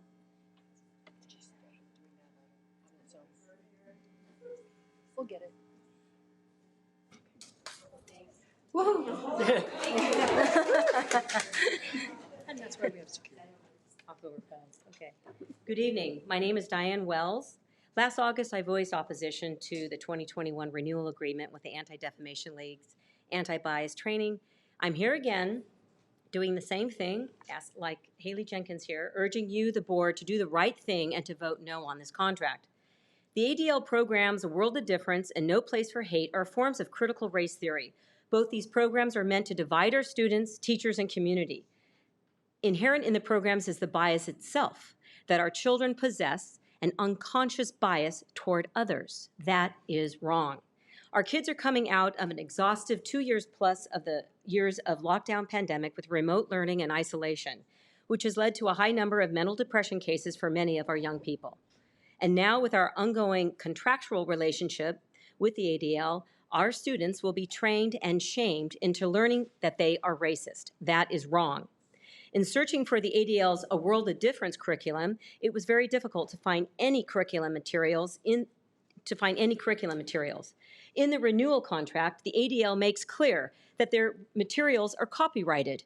However, for a parent or a community member like myself, how are we to find what is being taught to our children when we can't find these materials?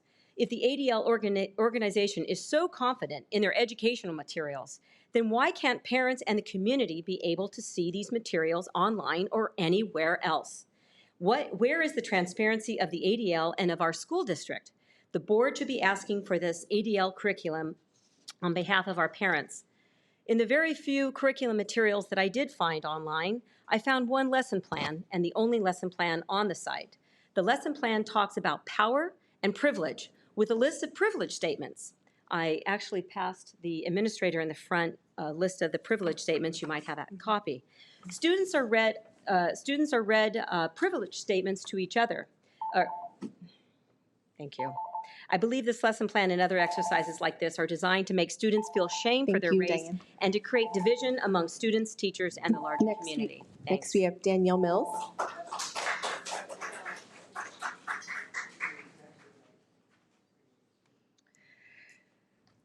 I am wondering why the Anti-Defamation League is on the agenda to be approved, even though the superintendent told Wendy Lease in writing that we would not be using the provider again. Did you know that in January of this year, 2022, the ADL changed their definition of racism? It originally read that racism is the belief that a particular race is superior or inferior to another, that a person's social and moral traits are predetermined by his or her inborn biological characteristics. As of January 2022, pardon me, bless you, the new definition of racism, according to the ADL, is defined as the marginalization and or oppression of people of color based on a socially constructed racial hierarchy that privileges white people. Tell me, how can you be approving a group to train on anti-bias and anti-Semitism when they are openly promoting CRT and pitting one racial group against another in their definition of racism? Even the Jewish Policy Center said it was entirely unacceptable. I would like to request that someone on the board step up and do the right thing and vote down the agenda item 18B4. Do not bring CRT and this woke agenda into our schools. Thank you. Next, we have Bill Dunlap, and then Wendy Leese.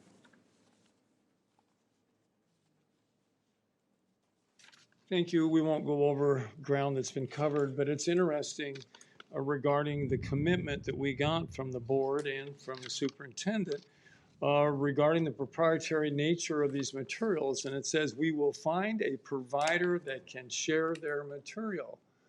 We were welcoming that. That's great. So why are we back to where we started? You gave us a commitment that you would be able to, we would be able to have this material to look at. And of course, if you look at the letter, it says, well, this is regarding implicit bias training. This ADL subject matter that you've been doing for 5 years is talking about race, it's talking about bias, bullying, all that. It all fits into what they're trying to do. Their agenda is to the far left.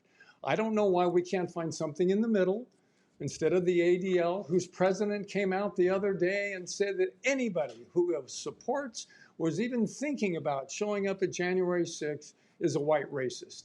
I have friends that went back there that are not white racists, and you just hired a guy, a company that he runs that says that we're all white racists if we support what went on back there. I don't support the rioting, but people went back there and did protests that didn't enter the Capitol, and he's calling them all white racists. So I think it's time that you look at this. This proprietary issue is a legal issue. We have sought counsel, and I think you might want to do that too. For you not to be able to give to the parents what you're providing to teachers and kids and keeping it from us is a legal issue. And I highly recommend that you consult an attorney. Thank you. Thank you. Wendy Leese and then Dorothy Caruso.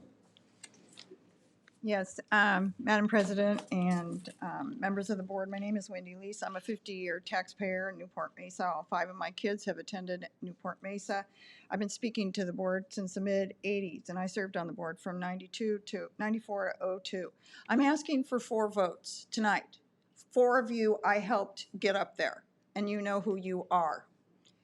It is reprehensible that the superintendent, in my email to me and to Mr. Dunlap, said we were not going to use ADL again. Why didn't you go out for RFPs for 2 more organizations to present their idea of anti-bias training? Also, if you refer to the original proposal, they did not do a needs assessment. How do I know that? I did a public records request to see the needs assessment. There is no data, which we should use, all of us, in any decisions, to justify this contract. And the fact that as taxpayers, again, is that word proprietary. That is utterly ridiculous that we are taking more time to stand here on behalf of Newport-Mesa, which is not only, it's everything in between progressive and conservative, but you owe it to us to vote against this contract tonight. They're no longer fighting against anti-Semitism. They've taken up the political ideology of critical race theory and also gender ideology.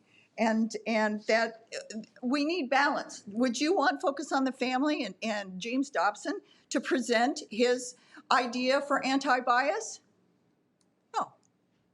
But yet you're considering a very liberal organization that we have asked you not to support before, and yet it's on the agenda and we're taking time. Please vote no. Thank you. We've got Dorothy Caruso and then Henny Abraham.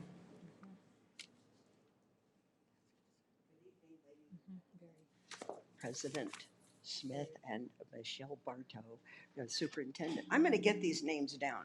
I haven't done this. I don't know you, and so I'm really honored and glad to be here and to see who you are. I'm Dorothy Caruso. I'm actually going to speak on the ADL as well. I know Ensign. I was a intern. I did an internship to be a school counselor at Ensign. I love this school. and I love the school district, and therefore I don't want to see the ADL at all anywhere near here, because in 2001, I was invited to join and be a teacher or a trainer in their A World of Difference program, and I was excited about it. So I went to these classes, and within a short period of time, I couldn't believe what I was hearing. My speech was very constricted. My language was very constricted. You could only say these words, these phrases. I became so anxious about saying the wrong thing, offending somebody. They would have us lined up, and then they'd ask questions like, can you say the word gypsy? No, don't call someone a gypsy. You don't know how that makes them feel. There's no way. There's no reasoning behind this. There's no way you could possibly know what anybody here sitting here or out here is thinking. I can't live my life. No one can live their life in this fear of offending and saying all the right words and doing all the right things. As a counselor, I ask, what do you think? What do you feel? There's no way I'm going to know this. At Ensign, I want you to know, I took a group. I had to do a special project. I took a group of students. They had to have a 1 point or below grade point average. And they raised their grades up at least 1 grade. And you know why? Because I told them they're worthy and they can do it. This program tells them, you're not worthy, you don't know what you're doing, I'm sorry, and we're going to tell you how to do it. That's the wrong thing to do. Thank you. Let's love our kids. Thank you. Thank you. Got Penny Abraham and then Barbie George. This is a treat. I get to speak twice in one day, so thank you for that. I'm not going to cover everything else that was covered. I'm just going to give you a completely different perspective. I was born and raised in Iran, Jewish family raised in a Muslim country. Okay, moved here when I was 14. Didn't speak a word of English. We moved here in 2000, September of 2000. We all know what happened a year later, September of 2001. I was called a terrorist on campus my sophomore year of high school. Okay. Went home, told my parents, we told the principal. They sat my parents down, the other kids' parents down. We talked about it. My parents told me it's a teaching opportunity. He doesn't know any better. Why don't you take the time and educate him? So I did. To this day, he's one of my best friends. Bring it back 20 years later, I now have a 7-year-old and a 2.5-year-old. And I'm married to an amazing man of German descent. Now imagine if I sat at dinner table every night and told my children that their dad owes me an apology every day because of what his ancestors did to my ancestors. Every single one of you has permission to call me crazy because that is nuts. And that is what exactly is happening with our kids. Nobody is born racist, I promise you that. I grew up in one of the most racist cultures. Sorry, all the Persians that are here. We are extremely racist. I can say it. I grew up in it. We don't have that here. It's been created. So let's stop it. It was exactly, I think, a year ago that I stood in front of this board and I told another story about how my kids are half white, half Iranian, which half of them is the oppressed and which half of them is the oppressor. And I ended with saying, you want racism to stop? Stop talking about it. Kids are not racist. They learn from their environment. And the school is the last place they should learn about it. Thank you so much. Thank you. Next we have Barbie George. Okay. Is she not here? Okay. I couldn't hear, so maybe they cut it. I couldn't hear her. Oh, I said I called Barbie George, but I don't think, is she here? I don't see her. I was just concerned because I couldn't hear. Sorry. Yeah. Okay, so I think that is who we have. And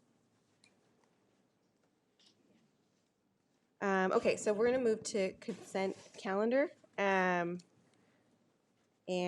we were going to, I guess I'd like to make an amendment to that. What's the order? About the order that I need to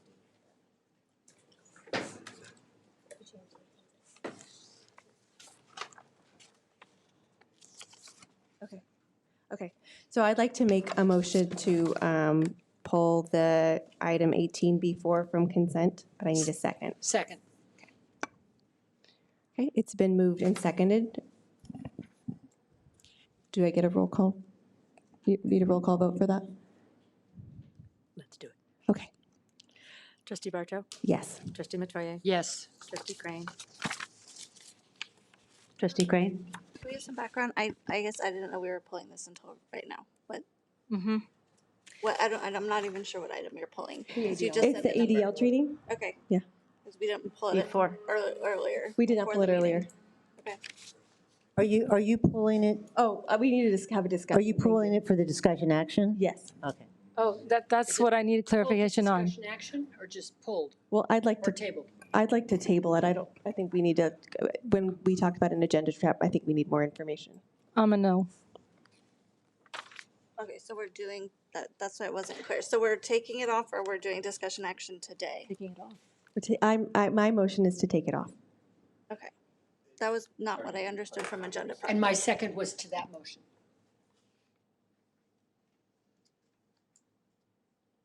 I already voted. Yes. Okay. Trustee Anderson? Yes, but I would like to have more. I'm just confused about our process because usually we have talked about things, and I think there were several of us that had opinions and comments, and so this is just, We can move it to discussion action if that's the motion that you prefer to make, but I would prefer to pull it because of some questions that I had in agenda prep that I would like more information on. Yeah, I agree. I just think it's an opportunity for staff to share, so that's why I guess I'm confused because we should have just moved it to discussion action rather than had it on consent. Can we vote on what you Yeah. your motion, and then if that doesn't pass, we can go back? Yep. Yes. Trustee Ursulou? No. Trustee Wigand? Yes. Trustee Yelsey? Yes. So as we have pulled it, we'll need to get more information and come back and revisit it for next week's meeting, please. Thank you. You have two. Oh, I have two Do you comments. need- do you guys still need to? Oh, no, Okay. we're done. I would like to make a comment on the consent calendar. I wanted to comment on item A20. I just thought that since it was tonight, we had the Estancia High School baseball team here with their great win, how wonderful it is that we're voting to give them a new scoreboard and softball a new scoreboard. It just happened to be the timing that it was their turn to get it. But after going to the game and going like this to see the score, excellent timing, Mr. Bidnick, of bringing it on the agenda now. Thank you. That was it. Thank you. All right, so I would like to, and yes, we could have done that differently, Trustee Anderson, but I had some concerns that I probably should have addressed before now. Okay, so I need a motion to approve the consent calendar without item 18B4. So moved. Second. Trustee Barto? Yes. Trustee Matoye? Yes. Trustee Crane? Yes. Trustee Anderson? Yes. Trustee Ursulou? Yes. Trustee Wigand? Yes. Trustee Yelsey? Yes. Moving on to item 19A, we had a comment from Wendy Lease, Lcap report.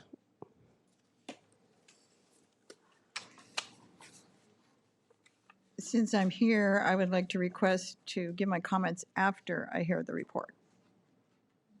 Typically, we don't do it that way. Would you mind giving your comments now?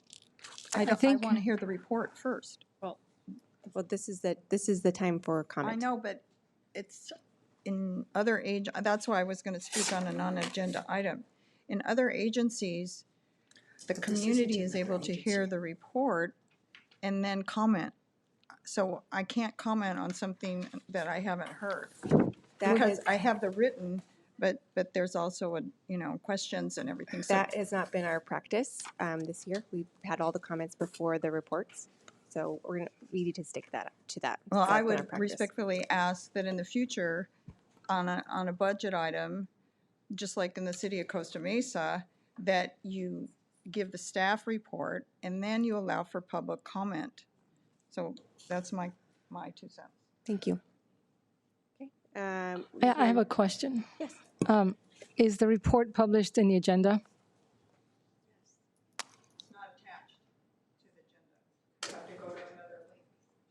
It's I just want to make sure it's accessible before this meeting. Can someone clarify? There's a link. It's accessible on the webpage. Okay, so. Dr. Torres, 19A. Sorry, can you repeat that? I was trying to follow along here for a moment. Yes. Can we have a report on 19A, Local Control and Accountability Plan and 2023 budget? Oh, yes, I'm so sorry. I was still looking at consent, forgive me. Okay. And so we have a public hearing this evening for the Lcap, and so at this time I'd like to call up Vanessa Gailey, who will be presenting that this evening. She has both the report and the public hearing.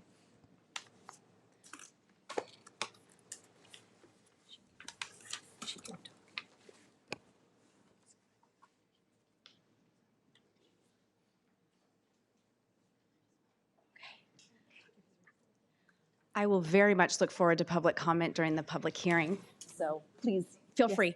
Okay, all right, so good evening, President Bartow, Superintendent Smith, members of the board, cabinet, distinguished guests.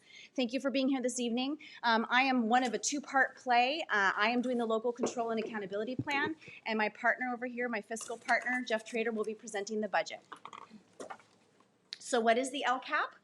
It is the Local Control and Accountability Plan. It covers 3 years. It's required of all districts in the state. And it demonstrates alignment of the budget to the plan, and it requires approval by the board by June of each year. So some terminology, Lcff, Local Control Funding Formula. These are dollars that are funding for most states, most districts, and they're also considered general fund. And then there's a base. That is based on all students in the district. There's a supplemental grant, and that is to support the needs of students who are either English learner, low income, or foster youth. And then there's the unduplicated count, meaning that while all of the children have multiple needs, they may be in multiple categories, they're counted only once. Now, homeless children are part of the low-income group for funding purposes, even though there may be a separate accountability group. As a community-funded or basic aid district, we do not get additional funding or supplemental dollars, even though we do have a supplemental target. But our Lcap is for all students, and especially for our students with the greatest needs. We really approach our Lcap with the theme of all students, some students, and few students.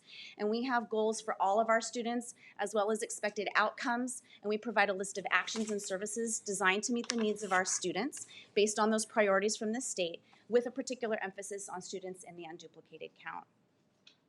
There are numerous components that are required by the state, and those components include a parent budget overview. We are required to include their template as the lead-in to our Lcap. This year we had to include an annual update supplement that we presented to the board in February. There's also the actual local control and accountability plan focused on the current year. We have a plan summary looking towards next year. We have a whole section on engaging educational partners. We have the goals and actions, of course. And then we have the essay on increased and improved services, which explains how we provide that supplemental dollar to support our students. And then we have action tables, which describe both the 22-23 planned expenditures and the 21-22 estimated actuals. I want to highlight that the engaging educational partners process happens as early as right now. As Trustee Anderson may remember, we got input this time last year, and so our process is year-long, even though it's very public, starting in around February. When you take a look at our goals for next year, I think you'll be pleased to see that we've made an adjustment since the last Lcap. The budget overview for parents has 3 pages. The first one shows a large group of dollars, and then it shows the breakdown between federal funds, local funds, state funds, and then it shows the breakdown of this Lcff supplemental dollar as it compares to all of the Lcff funds. The second page shows you that our Lcap, while comprehensive, is not a dollar-for-dollar accounting for our budget. For that, you'll want to look to the budget book that my colleague produces. So we acknowledge that $411 million is part of our total budget. What we include in our Lcap is $221 million, a substantial amount, but again, not the entire budget. And then lastly, the last page of this budget overview looks at the annual update. It looks at our budgeted amount for our high-need students of $16 million-ish, and then we explain our actual expenditures for high-need students came in at around $14,261,000. $100,000. And then there's a short blurb on what was the difference between our expected and our actual. There's more explanation in each of the goal areas when we talk about material differences.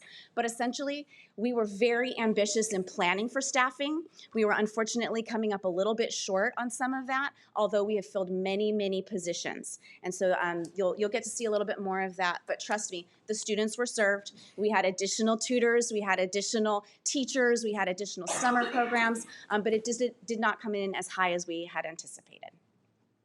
So why the one-time supplement? Well, what that was to do was to acknowledge mid-year that we had received additional funding between the time of adoption, and it was the desire of the state legislature that we provide an update. And so some of those funds were the Educator Effectiveness Block Grant and some federal funds called ESSER 3, or Elementary and Secondary School Emergency Relief. So we incorporated elements of those plans and gave a mid-year update to our constituents on where we were with estimated actuals mid-year, what the student outcomes we knew about mid-year, and again, where we were with implementing our actions and our services.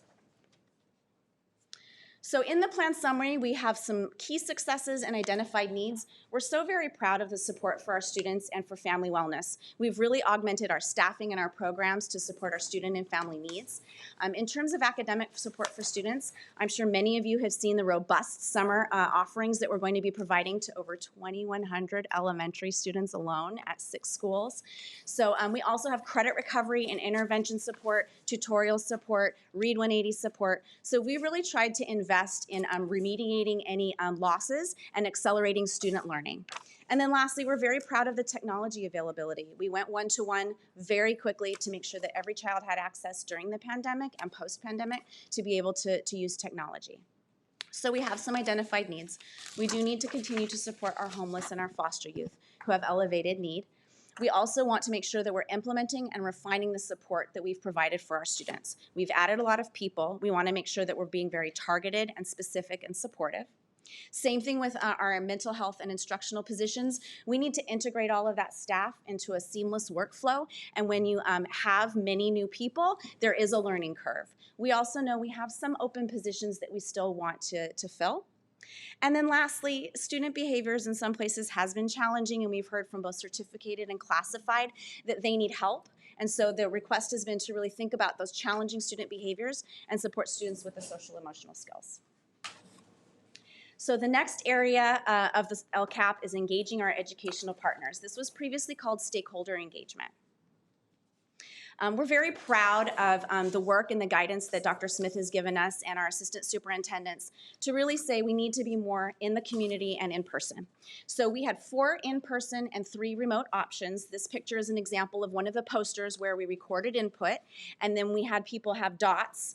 They only got a few dots per poster, so they really had to identify those areas that were important to them, and that really helped us identify some orders of magnitude.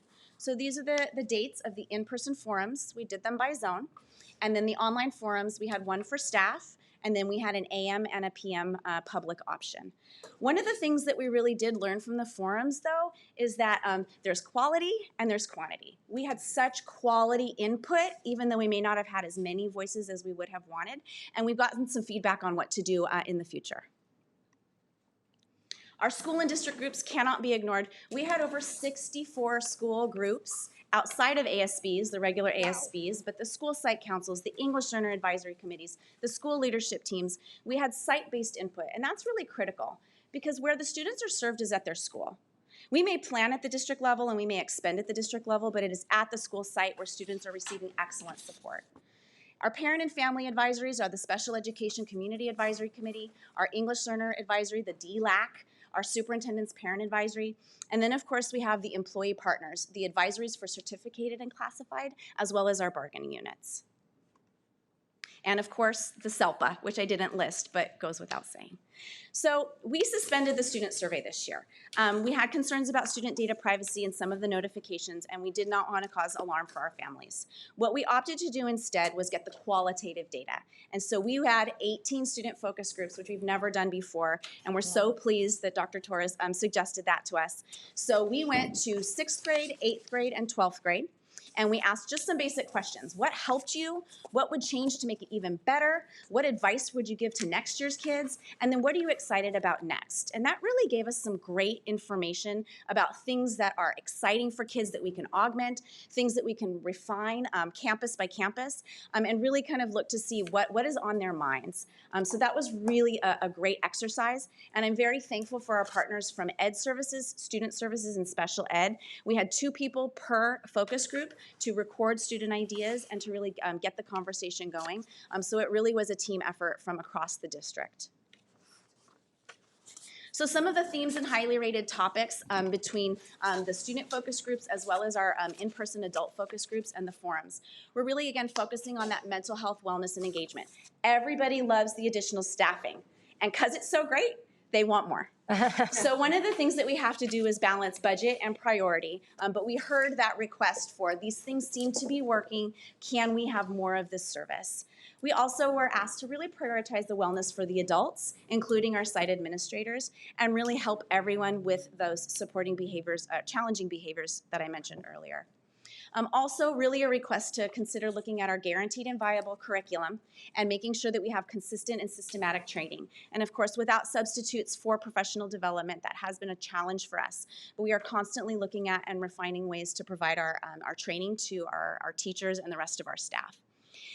There's a request to continue to provide and expand tutoring options. Students are really asking for that customized support. We do have paper tutoring service. We do have tutoring at a number of our schools through various venues. We have an amazing tutoring system through our AVID program. So we hear the request from the areas where people are seeing what's successful. And then lastly, another request for thinking about how can we continue to provide that two-way communication on quality in terms of a student's experience. With the conditions of learning, again, look at staffing, consider staffing, think about staffing. Everybody wanted us to really look at that because we have such great staffing. And then also really thinking about some of those extra support positions like instructional coaches, TOSAs, teachers on special assignment, and then of course these full-time teaching positions, what might they support when they are not assigned to a classroom load of students. And then also thinking about administrative support and really taking a look at where it might be needed in other areas, especially with our special education programs. And then lastly, our family and community engagement, our new goal number 4. And the community engagement is really an acknowledgement of the board priorities and thinking about how we can bring in not just the parent and family on advisories, but really try and expand the scope there. And again, thinking about the ways that we can look at that quality, whether it's qualitative or quantitative feedback in terms of looking at that success. So people want everything. They want in-person, they want a remote, they want to be able to have options to think about both the engagement and the education. Also, we've gotten some requests to think about going old school, maybe thinking about mailing home the grades and thinking about what's accessible and what it continues to maybe be a challenge. Also thinking about, this is the one about the forums, thinking about in-person and being at sites. Now, I'm excited to go to 32 schools next year. I can't wait. But really thinking about where are people most likely to show up? It's probably at their school. So we're going to be really thinking about ways that we can get out in that community and hear what folks have to say, but also making sure that it's meaningful, that people feel heard and that they know it's a two-way street.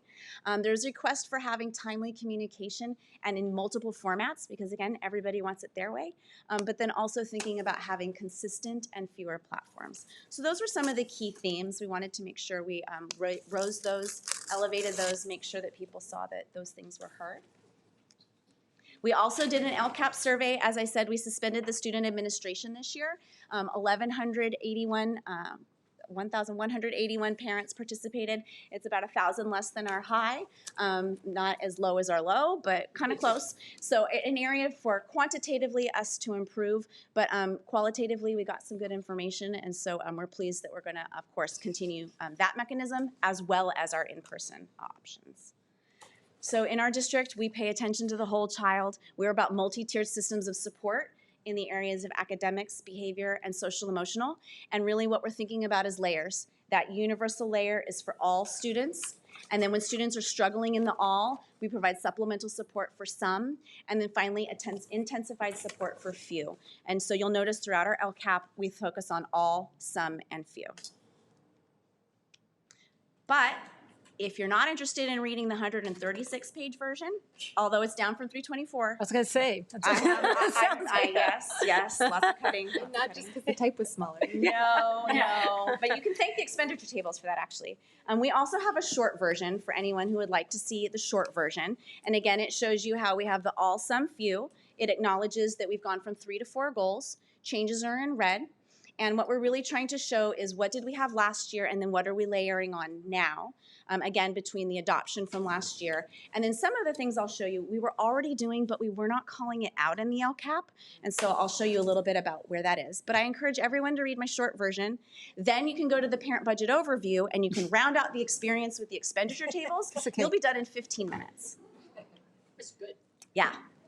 If you're So the all, I fit it on one page. I'm really proud of that. Basically, we have all of the goals, and we have things like we're elevating our positive behavior interventions and supports and restorative practices, some of the support around attendance, especially some of the health supports, drug and alcohol prevention, and then professional development that we're intending to really support all kids. We have some academic pieces with some staffing and some programs. We also have those conditions of learning where it's about instructional materials, qualified teachers and personnel, and then access to appropriate facilities, and of course our technology.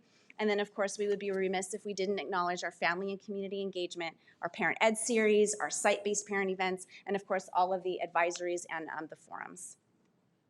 Then we go to the sum, and again it reiterates if children are struggling in Tier 1, then we elevate to Tier 2. You'll notice a lot of red. Something that we're particularly proud of is the addition of full-time support teachers at our 22 elementary sites. That's funded through ESSER 3. It's specifically to address learning loss, and we're so pleased that we can do that, not just at our title schools that had 2 full-timers this year, but also at all of our schools so that we can really wrap around all of our elementary kids and really kind of give them that boost. So you'll see there's lots there. Again, the one thing I want to highlight is especially in Goal 1, we've added quite a bit around special education. It's not that it wasn't happening before, we just weren't really specifically calling it out, and we're being very intentional about wanting to make sure that we're really being inclusive. It's all about being inclusive.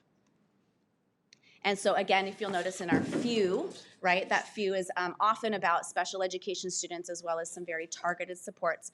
Again, we had all of this staffing before. Some of it has been augmented. We just wanted to be very intentional about including that in our Lcap this go around. So short version, long version. All right, the goals and actions. In the Lcap, we're required to say why the district developed that goal. I'm not going to go into every single one tonight, but people can look through that document. They can see why. They can look at measuring and reporting results. Then there's the actions, and then we have some goal analysis from the prior year, really thinking about 21-22, describing those material changes, and then explaining the effectiveness of our actions. Reminder, we have 4 goals, not 3 anymore. We're very excited about that. The measurements and results look like this, and the way it's structured is the metric, which is mostly required by the state, although we may add more. And then there was a baseline, and that was for the most recently available data. Some of our baselines are from 2019-20, other ones are from 2021. It depends on what the metric was and what year we had real data available. And then we have the year 1 outcome, which is in the 3rd column. That's for 21-22. And so that is the best available data that we have at this time. Obviously, we don't have suspensions rates for the full year because the year's not over. So that is kind of one of the flaws of the timing from the Lcap, but we can blame the state for that. So in terms of our actions, again, we put them as all, some, few. There's an action number, there's a short title, a description, then there's a total funding amount, and whether it contributes to our Lcff supplemental, yes or no. And then each of these is crosswalked to action tables at the end of the Lcap. So for instance, in Goal 1, maybe there was 4,000 coming from one bucket and 4,000 coming from another. You would see that in the expenditure table. And then none of these are examples of contributing to the supplemental amount of $13,093,000. Here's an example where we're going now to the actions for some. And then what you'll notice in number 12, the increased and improved support. We have some money that's contributing from Lcff supplemental, and so that is marked as a yes. Expenditure tables, we're bringing it home. Okay, so this is the first year with our full expenditure tables. It starts off with current year, and it explains what we're planning within the Lcap. So it synthesizes the whole document to what were the planned expenditures. It shows you which groups are intended to be supported, as well as whether this is Lcff money or perhaps federal funding. and then the total funds allocated for that action. And then it also has the contributing actions table, and what you'll notice is in the column that says contributing to increased or improved services, those are all the yeses. And so these would then add up to our target of $13,093,000. And then there's a percentage there of increasing and improving support. Then for the 21-22 annual update, this includes the table of what we said we were going to expend and then our estimated actuals to the best of our knowledge. Again, the books aren't closed, so these are estimated actuals, but it's a pretty good guesstimate. And then we have the contributing actions annual table. Again, the yeses, all of those things that we said, and then the differences between the estimated actuals and what we had planned to spend. And then there's this new table called the Lcff carryover table. So if we did not expend what we were supposed to according to the calculator, then we have a certain amount that is carried over, and that translates into a percentage, which then gets added into the 22-23 budget. Okay, but remember, there's other plans in the Lcap, but they're meant to work in synergy. So one that's really important to me is the Lcap federal addendum. This is for this is all of our federal funding. And we have a currently approved plan. Because there's so many plans coming in the month of June, we opted to wait and put this one in August when it can stand alone. And so we will anticipate approval of that plan in August, but all of those components are also included in this plan. And you can see all the different plans, how we came from the Lcap one-time supplement in February through now in June. We had the Expanded Learning Opportunities Grant, we had ESSER 3, we had Educator Effectiveness, which I mentioned, we have A to G Completion, which I didn't call out here, but those actions and services are included in our Lcap. We have the Expanded Learning Opportunities Program that Kathleen Larry will be presenting, and then we also have Universal TK and Pre-K Planning, which will be coming next week with me as well. So they're all meant to work together, and if you want to find the Lcap, which I know you do, then what you want to do is go to the I want to in the quick links. For some reason, it's the last option. I don't know why. So there's me at the very end. And then one of the things that we've done is streamline the look and feel of it. But if you go, you'll see the Lcaps at the top. And if you click on that, then it expands out. And you'll get to see the short version, the long version. And then after tonight, you'll see this presentation as well. And I did that, and it wasn't hard, which is amazing when you're exhausted after reading the budget book. Well, so if I can do it, folks, anybody can follow those directions. So don't lose this one little section. Okay, thank you. Does anyone have any questions? We're not for public hearing. Trustee Ursulou and then Trustee Anderson. Hi, thank you so much. This is so great. And I noticed some of the changes that were made from last year. I really appreciate that. So just a couple items that I noticed. I know last year my concern was about why we have goals that are different for all students and for low-income students. So for instance, if we want all students to read, 50% of all students to read at a certain level, don't we want 50% of all low-income students to also read at that level as an outcome? And I see that you changed that in Goal 1, so thank you. I see most of those indicators have the same percentage for the desired outcome for all students and low income. But I noticed in Goal 2, it's not changed. So there are still those differing amounts for those different indicators. And I'm wondering if it's possible to mimic how we did it in Goal 1 and have there be those outcomes are the same number for the outcome. Because I realize the baselines are different and that's fine. Right. But for those outcomes, so that we put it out into the universe that we want all kids to, read or succeed at the same levels. So it's not that we don't have high aspirations, but we also try to bridge the gap between what's attainable, sort of that reach back to the SMART goals where it is, measurable and attainable and reasonable. And so while we certainly want to do reaching for 80% in some areas, we also know that for some of our students, it's a wide reach. So we were trying to bridge the gap of reachable and attainable. Mm-hmm. And I think that is noble. As a professor of evaluation, I get wanting them to be SMART goals. But I also do think that just sort of ideologically, it's important that we set desired outcomes that are the same for all of our kids. It just sits very poorly with me when I look at a goal, for all students, and then 10 points below is our, our dream goal for low-income students. Right. Well, and just to point out, so that there's a metric and there's a goal, right? So we're aiming for a target, but our goal is for all of our children to read. Yes, so if we can change those outcome goals to be equal. When we've set the target in the initial LCAP, it is supposed to remain the same, although we can certainly write a narrative to address that in the body of the LCAP. Yes, because I understand that the current, the baselines and the outcomes, but the desired outcomes is the column that I'm most concerned with. So the other ones I'm fine with. But so that would be great if we could at least have a narrative, and then maybe next year, because you did change them for goal 1. So that's why I was hopeful that it would be changeable in goal 2. We did not change the desired outcome from last year to current year. We did between the preliminary reporting and the adoption. I mean the standardization of the desired outcomes under the metrics that are in goal 1, they have the same, all student and low income student, the number is the same. And it wasn't like that in last year's, and so I was thinking it would be the same throughout. Like for goal 2 though, they are still differentiated. Okay, I'll have to take a look because my recollection is that for goal 1, we kept them the same, and so that may have been a difference, but absolutely. Yeah, because they're different, and I was all excited in goal 1, and then I got to goal 2, I was like, oh, they're still different. Okay. So thank you. And then the second question that I had was around the Healthy Kids Survey. I see that we have a metric as the response rate that, 80% of them complete the Healthy Kids Survey as the metric, and I'm wondering if moving forward, maybe not for this year, but for the next year, rather than having the response rate be the metric, could we have like 1 or 2 of those Healthy Kids questions that really get at the kids' mental health, transitions over time? Could we maybe use 1 or 2 of the questions from Healthy Kids as a true indicator? Any metric can be considered, and we can add more. We just can't take away. Oh, awesome. Okay. And then last, I have a question on one of the things that was my question last year too, the A through G percentage. So could you cite page numbers? Oh, so sure. So we can follow your thoughts. Sure, yes. So the A through G. It's at the bottom, the pages. Yes, the A through G. Graduation rate? Yes, that was, is it page 63?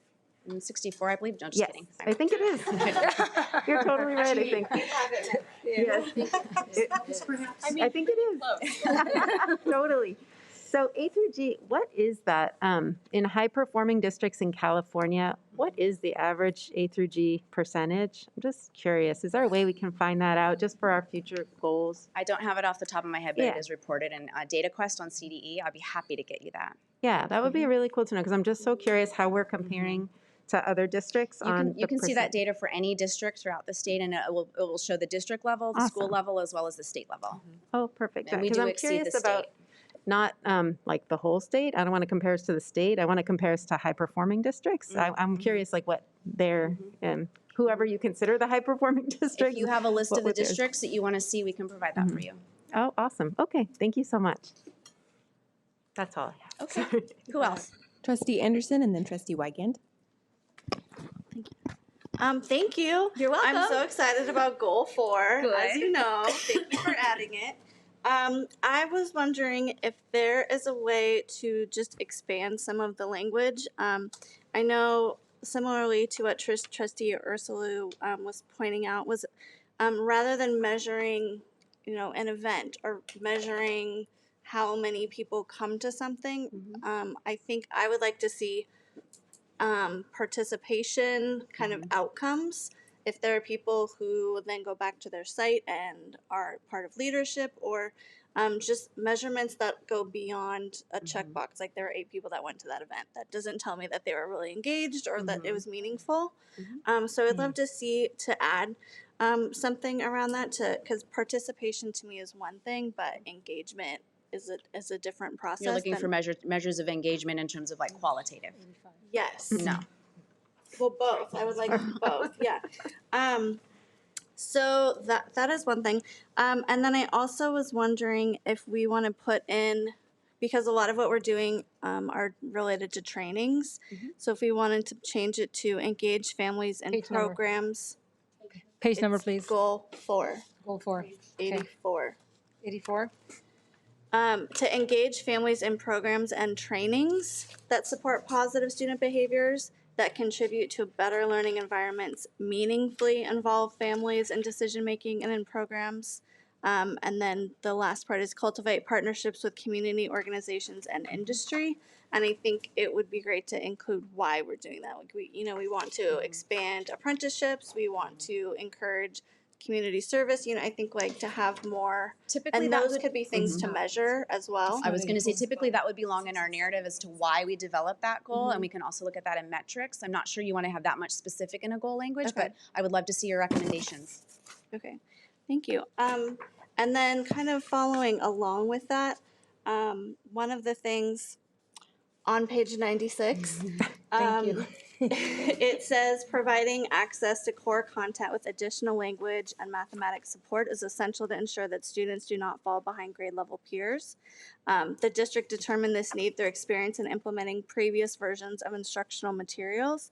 And one of the things that I would like to see as we're doing a lot more with family and community engagement is expanding our dual language options. If we have 46% of the population of our students are Latino and possibly Spanish speaking, I would like to see us do a much better job connecting and engaging parents where they are rather than saying that they need to do English only. And I think a big piece of that is how we're teaching. So on page 35, it says emphasizing the need for parents and educational partners to participate in supporting students' education. And one of those is involving families in all aspects. And I think to do that successfully, we need to expand our dual options. I personally would like to see that at Wilson, Pomona, and Ray, where we have very large Spanish-speaking parent populations. And positively, I'm very excited about our addition of facilitators. This year we were talking last year we had talked about having one at every single Title I school full-time. My understanding is we do not have people that are there full-time, and I know there were some tricky things with hiring. Do we anticipate that in the upcoming fall we're going to have one full-time facilitator? Not yet, but we're working on it. We were not able to get all of our positions filled in the last go around, so we're still continuing to work on that. It's a very fine-tuned formula that Miss Dale Pash has put together. So she's increased service and service hours at title schools, but we do have non-title schools that also need service, and so we just don't have 32 school community facilitators. That is the long-range plan when we are fully staffed. So stay tuned on that one. Well, for next year specifically, if we start the fall with a full-time facilitator at our Title I schools first and then add If we did that, we would be taking service from some other schools, but we would definitely love to show you the long-range plan, which is not that long range, to how we could get there hopefully pretty quickly. Oh, great, because that's what I thought we were doing last year, so I would like to see that as soon as we can. And then where are we on having one general ed elementary counselor at each elementary school? We are at 1 half-time per, and we have not accelerated that hiring process as yet. One of the things that we are really doing is working on our systems and making sure that we're very clear about all the roles on our campuses. And I know that we are expanding some of the ranks of our behavior specialists. So that is, I think, not something I can speak to as of yet. Right now, we're going to hold steady. But I do acknowledge that that is a very popular request and something that quite a few people requested.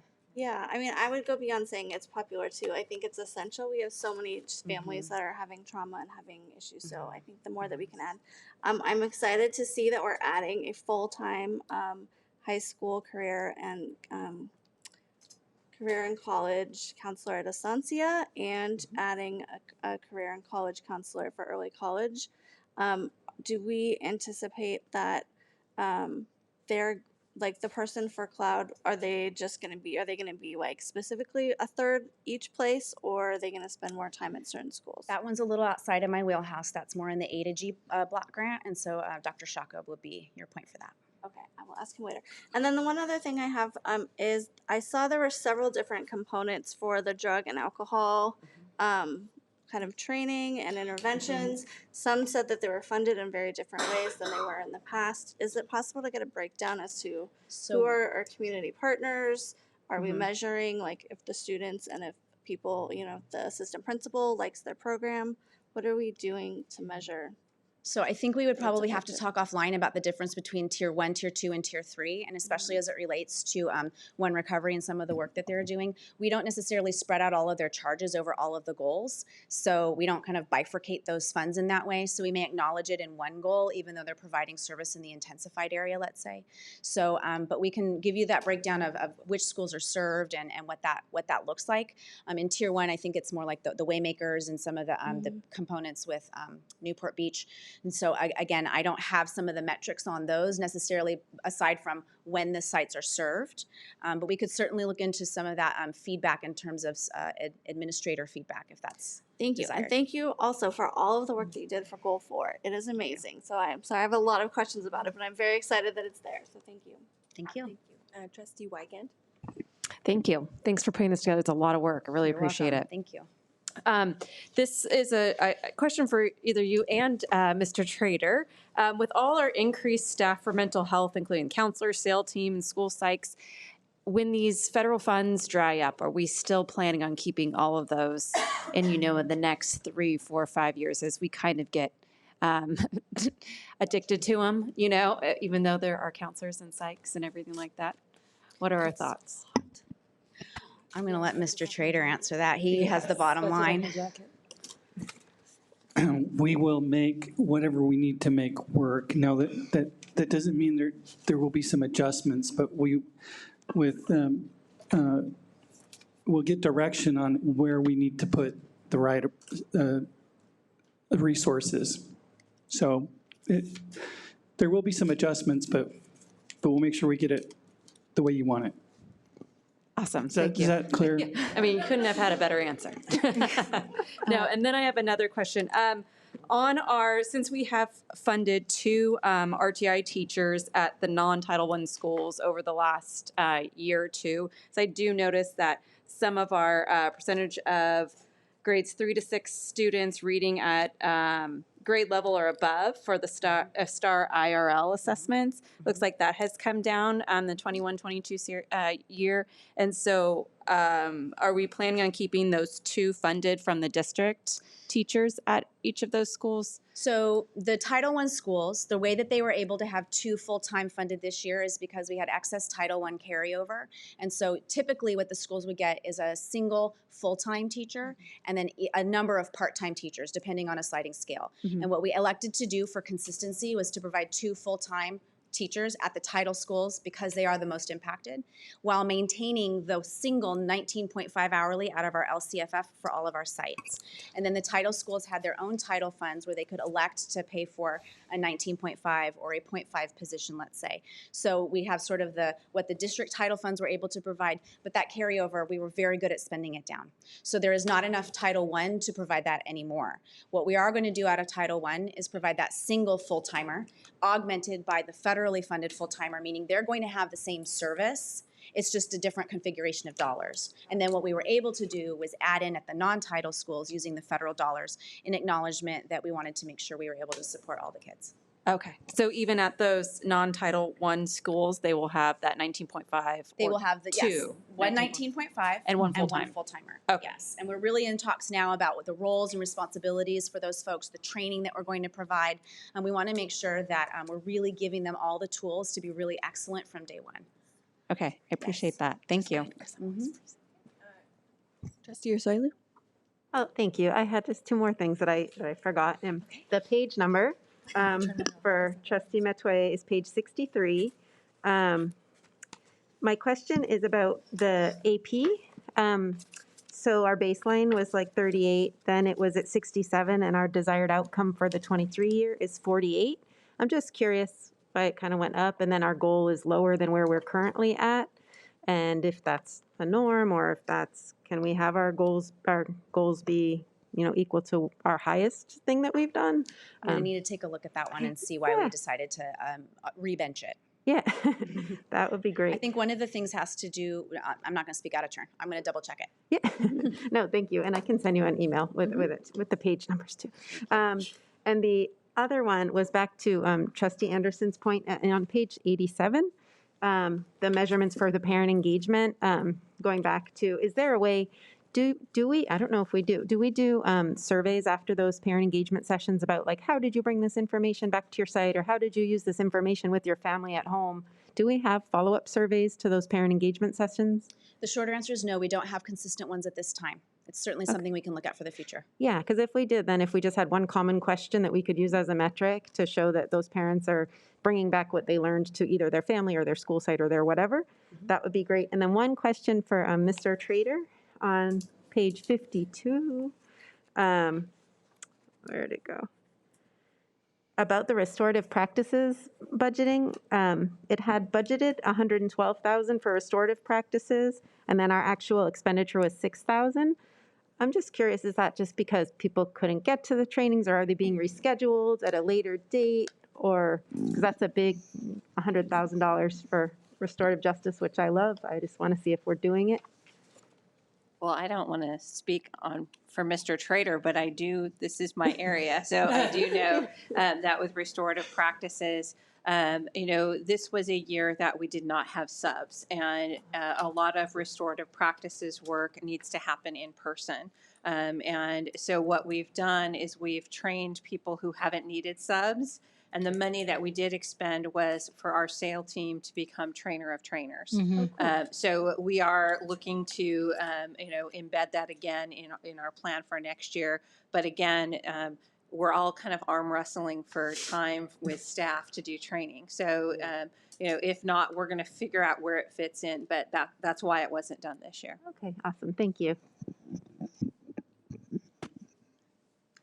Thank you very much. I was pleasantly surprised to be at a Harbor Council PTA meeting and hear PTA presidents speaking about what they gained from the LCAP in English and Spanish, something I've never encountered before, so well done. Well, thank you very much.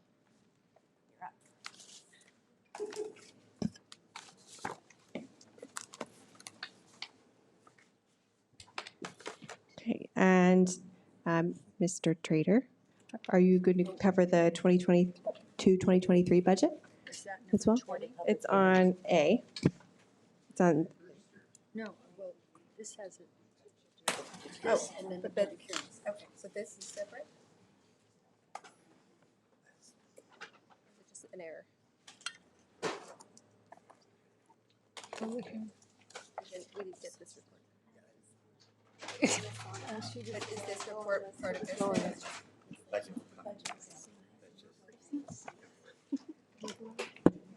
Trustee Barto, don't we have to open a public hearing for We the do, LCAP? I'm just checking on the wording They're checking on process. I'm checking on the wording of 19A because it says accountability plan and 2022-23 budget. Good. So we should be getting reports on both. Right. But we can do the public hearing on the LCAP and then do the budget separately, which we would then get the public hearing for. But we do need to get the report on the budget. So we can change the order.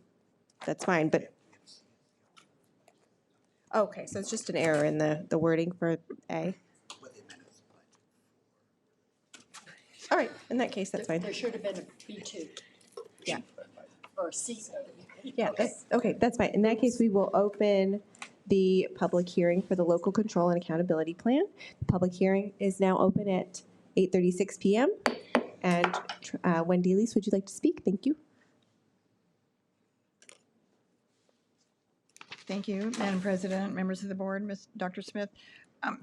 Miss Gailey does an excellent job talking fast and zipping right through it. Cuts to the bottom line. So I appreciate her being interested in comments from the community. Sometimes and I remember thinking, oh, well, if you have kids in the district, then that qualifies you for commenting. But when our kids graduate and we're grandparents and we pay taxes, we still are interested in where our money goes. And so I had asked for a public record of the strategic plan, and the answer came back that this is the strategic plan. So I like the LCAP goals. I think they're, simple and applicable, but a couple of suggestions and something to have data come back on the effectiveness of restorative justice. COVID, and what you just said about the subs and everything, but does restorative justice work? you know, and if it does, let's do more of it. But if it isn't, if the money that we're spending isn't really effective, in other words, if the person who's not behaving is continuing, and the restoration, you know, maybe was temporary and they go back. I mean, I've taught in juvenile hall and I teach at College Hospital, so I see kids, you know, at-risk kids all the time. But, you know, having some data to back it up. And also I'll comment after I listen to Mr. Trader's presentation too. I like the fact you're engaging community organizations. That's really important. I'm not sure if you connect with the Spire program at Hogue, but that's really one very good intervention that we should be using. But you know what? They don't take Medi-Cal. That's sad. And because those are the kids that really need it. I tried to figure out, talk to them. They have a fund, they have scholarships, but it's for people whose insurance runs out. And so they are working with Kaiser, and they are working, maybe eventually have Medi-Cal, because those are the kids that really need programs like Aspire. And finally, you know, the app for the district is really not very good. I just looked at it, and you can't access the calendar. It's just goofy. It's got some news on there, but if you wanted to look up the agenda, and it's not that easy. It's not one step. So you might figure out the Blackboard and how to improve that. But thank you. I'll be back. Thank you. That was the only comment card submitted, so the public hearing is now closed at 8:39 p.m. And I'd like to apologize for so inelegantly handling the agenda this evening, guys. I'm glad we get to come back, and I get to try again next week. They should be shorter. All right, so now we move to item C, public hearing for 2022-23 all funds final budget. Mr. Trader. It's going to do the report. Yes, it's Okay. It's Got it. We'll have the report now. So now the moment you've all been waiting for, right?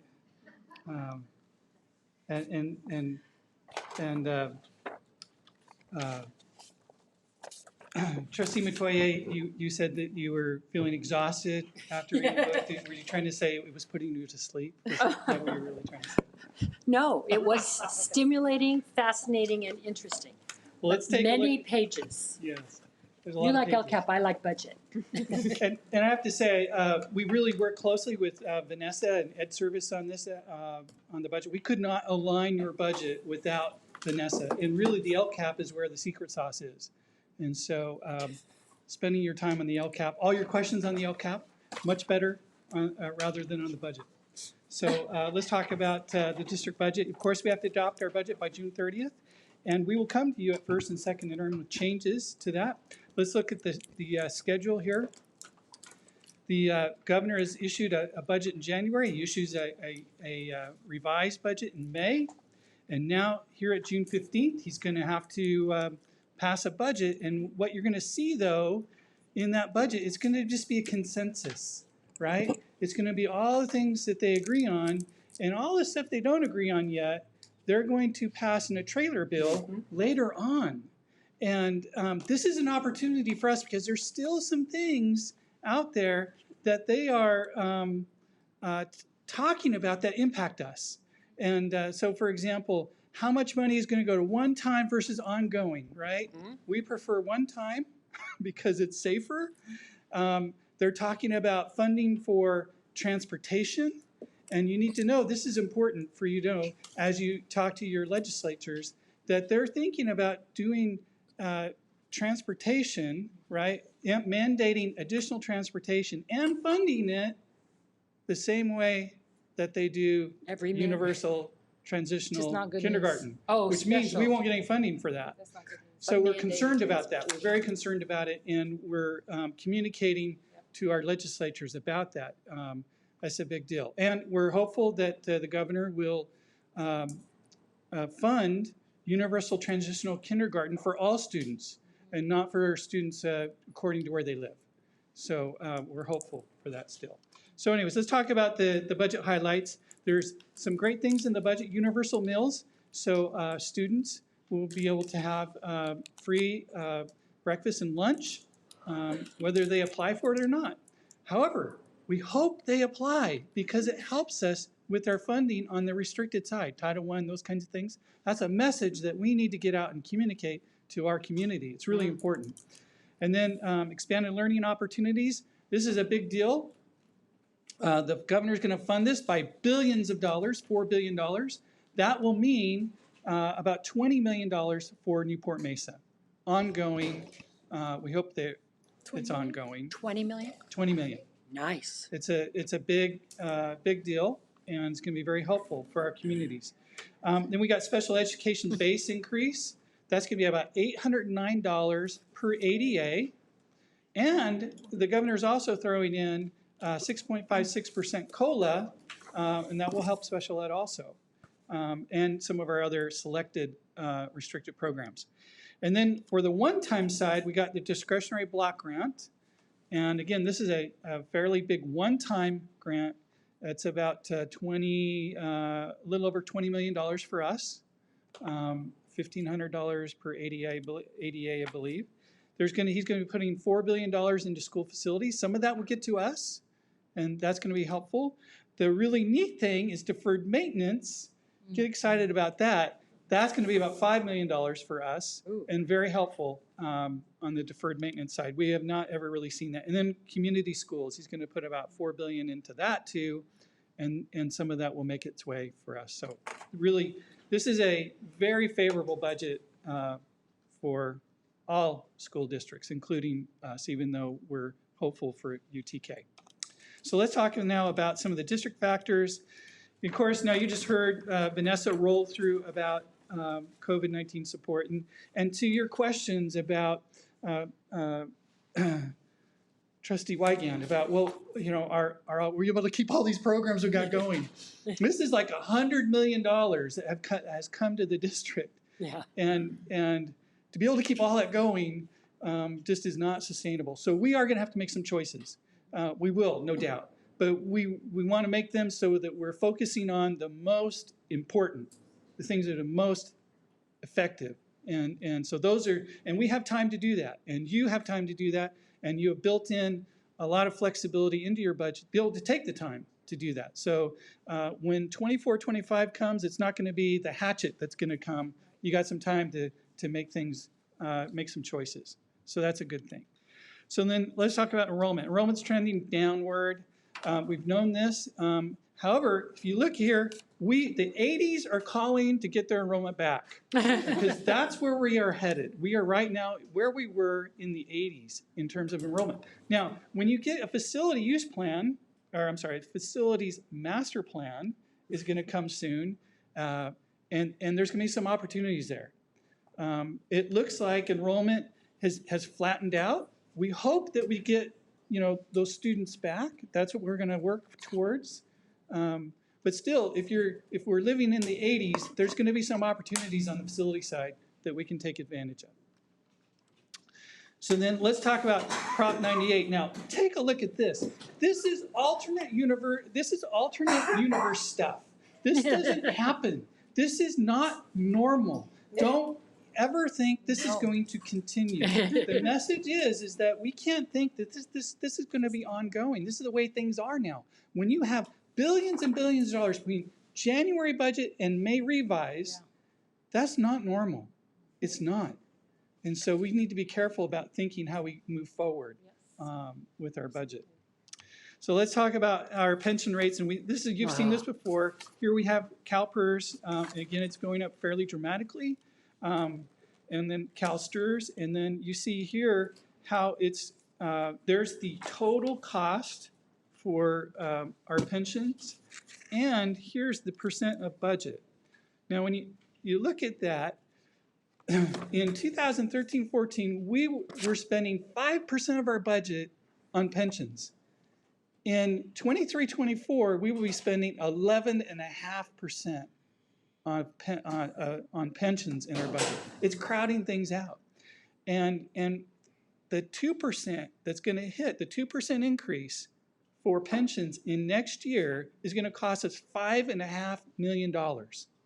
That's a third of the new property tax money is going to come our way next year, a third. And so it doesn't leave a whole lot of room left for other things like running the district and compensating employees and, you know, supplies and inflation and all that stuff. So I'm a little concerned there about that. So then we take a look, and again, of inflation. Again, the 80s are calling again, and they want their inflation back. That's where we're at. We're headed to the 80s when it comes to inflation, and it's a concern. When you think about this, with the interest rates going up, on a median price home, that's adding $300 every month to a mortgage. People are going to be paying $130,000 over the life of a 30-year loan, more.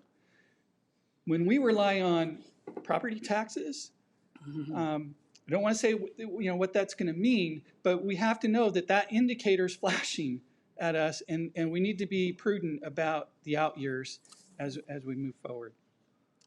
So then let's take a look at the general fund summary. So here you see, now this is our property tax line. You can see there, again, this is really healthy. This is good news. This is really stable. This is what we want to see, right? Then we see here state aid, and it's a fairly normal. We get to other state, which is abnormal. If you look in 22, 23, that's a big number there. And then it flattens out, right? And then we get federal, right? Another big number, and then other local, which stays pretty stable. So there, you see in 22, 23, right, we peak in revenue. It will be years before we get back to 22, 23 in terms of revenue. So we got to be really careful about how we're looking at the out years. When we look at our district in terms of expense, you see here salaries and benefits and supplies, services, and other. And this tells you that we are really trying hard to flatten the expense curve out in the out years. And that's what you're seeing. Other gets real skinny. Happening there, yes. And so when you want to look at our alignment, you've seen this chart before. Here's our revenue, right? It's a nice line, however, it's jagged there at the end, and that's because of all that one-time money coming to an end. And then we look at the alignment there. The red line must never be above the green line. In the out years, we see that the red line is slightly above the green line, which means we have a little bit, we got to sharpen our pencil a little bit. We have some work to do there, and we've got some plans on how to do that, and that's going to happen. And again, you have a lot of flexibility, a lot of shock absorbers in your budget. You can handle a few years of this kind of thing to give you some time to figure out how we want to handle that. So then, looking at the summary here, we recommend a positive certification, and thank you so much for your time tonight.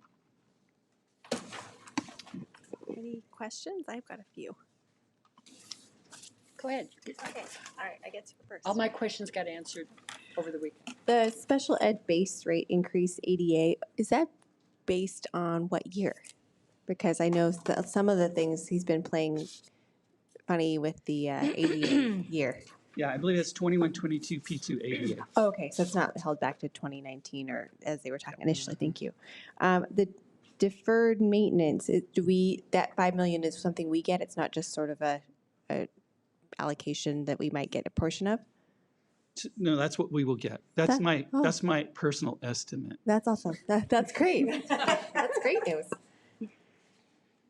Okay. Trustee Anderson and Trustee Crane. Thank you. Thank you too for Fund 17 for breaking it out into 3 segments. I love it. I'm trying to think through, things that we can use for one-time use this upcoming year since we're going to have such large amounts. And looking at this chart that has the district expense flattened and it has the salaries and benefits and services. One of the things that I actually heard from a teacher this year at Open House was for years and years and years, teachers have gotten $250 a year, and it hasn't changed for years. Oh, for materials. For materials. So we have lots of extra money right now. It could be helpful if for supplies, because that's often either reliant on PTAs or foundations or outside groups. If that could be something that we fund at a much higher level this year for teachers, because it could be a one-time thing. So that is just something that came to my mind as I'm drawing a list of things that are one-time uses that we could possibly do. That's it. Thank you. Trustee Crane and then Trustee Wigand. Mr. Trader, great work. I could see why you're on the agenda to be approved for employment as Assistant Superintendent of Chief Business Officer. Anyway, I had a couple of questions. The UTK unfunded liability and the transportation one as well. Can you give us numbers on those? I think it said 13 million for UTK, and then what about the transportation one? So you're correct on UTK. That's going to be about 13 million a year in terms of programmatic cost. That does not include the facility costs, which will be about 15 million to create facilities that are appropriate for that age group. So and 13, then 15. on the transportation side, I'm not too sure yet. It depends on the mandate, how far they're going to go, and how we implement that. But it could be fairly costly. I would say in the hundreds of thousands. Thank you. And I do want to thank Sharp by Trustee Matoye for helping us with assumption number 23. We made a correction to that, so now that it shows that there's $7,000 going to the middle schools associated with art.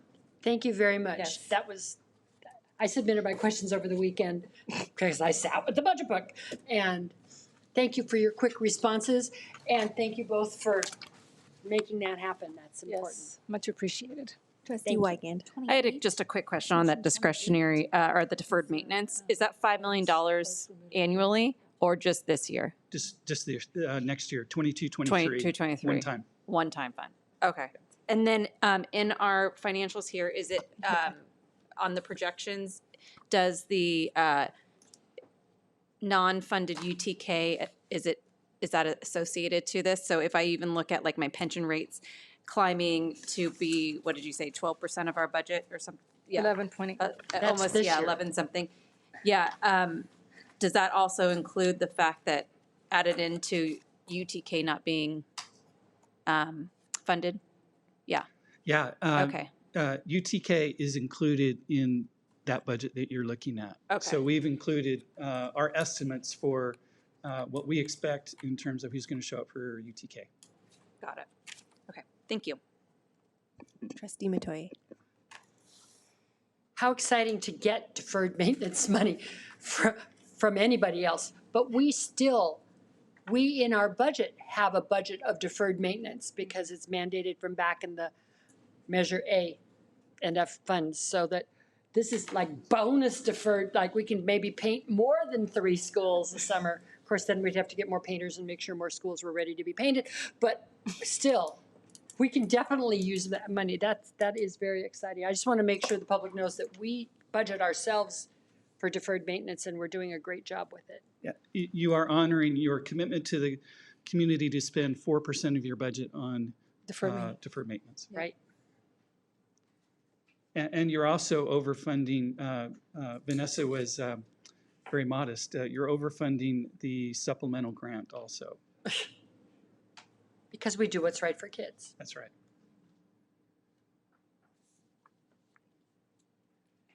So then with that, we're going to open the public hearing at 8:56 p.m. There were no speaker cards submitted, but are there any comments? Anyone like to? Okay, thank you. The public hearing is now closed at 8:56 p.m.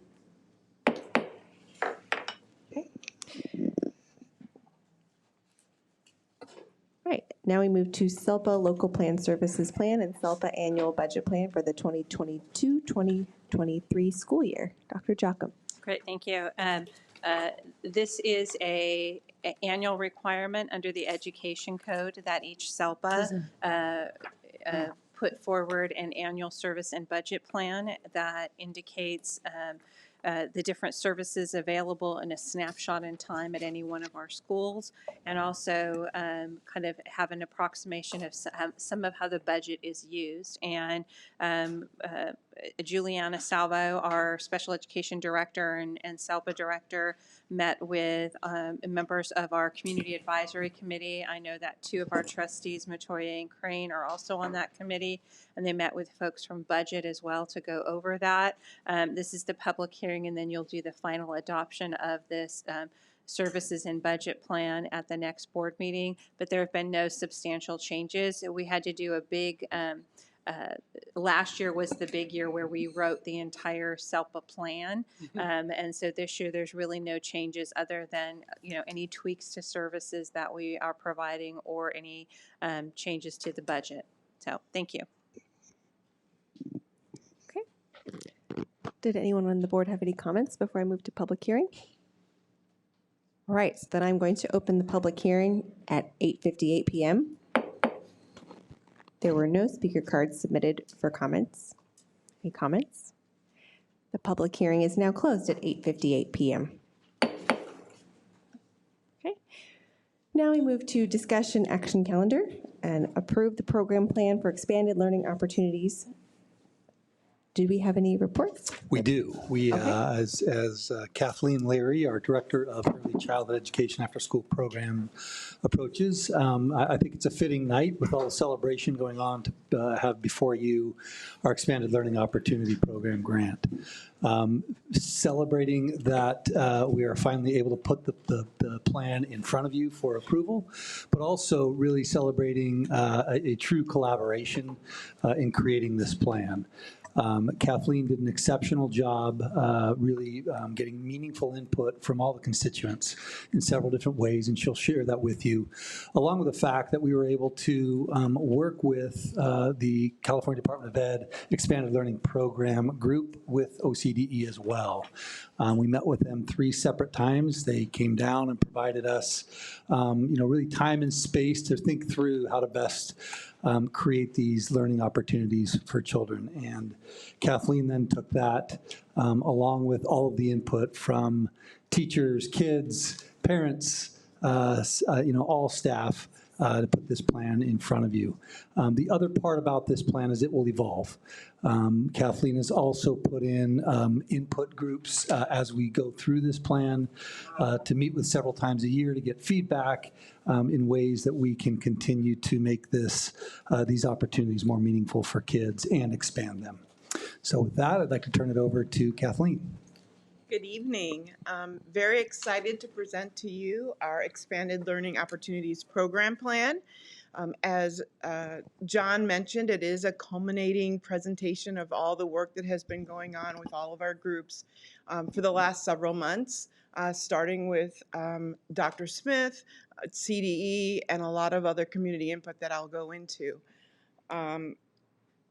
So just a reminder about what expanded learning is. Expanded learning means before school, after school, summer school, and intersession programs. And really it is to address the whole child and based on interest and to be high engagement and to be hands-on for all children to be excited about learning. The ELOP, as it is commonly known, the Expanded Learning Opportunities Program Plan, was authorized in the 2021-2022 state budget, as well as Assembly Bill 130. And what it states is that LEAs are to offer unduplicated students instructional programs after school and during the summer. Now, I know Vanessa spoke about unduplicated, but just a reminder that that is our student EL students, students that are on free and reduced lunch, and our foster youth. On school days, this is a good thing. We have already doing bullet 2. With our Project Kids Connect, we are providing service and after-school programs for all of the students at those 9 sites for at least 9 hours. We serve till 9 not till 9 p.m., to 6 p.m., that's 9 hours. The one thing that is new that you'll notice in bullet 3 is that we will need to start to provide 9 hours of programming for 30 non-school days. And we will start with 20 days in the summer, and I'll go into that a little bit more when we get to those slides.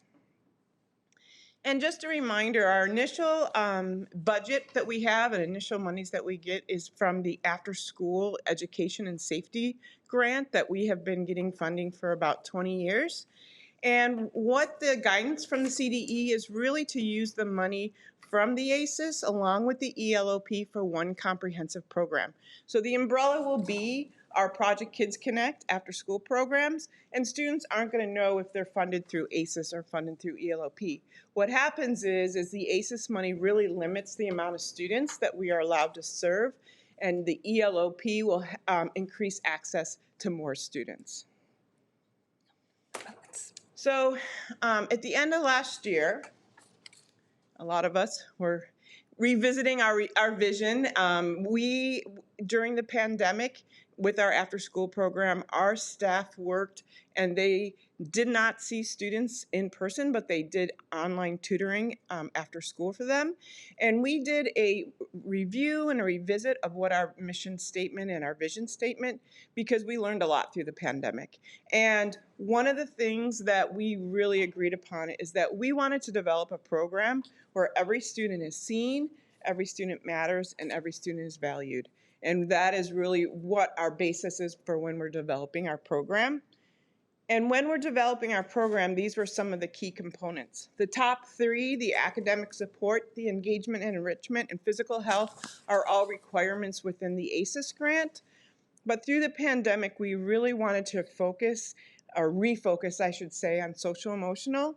And through the ELOP, we really wanted to also partner with our community-based organizations and have a lot more community partners, and you will see that in the plan.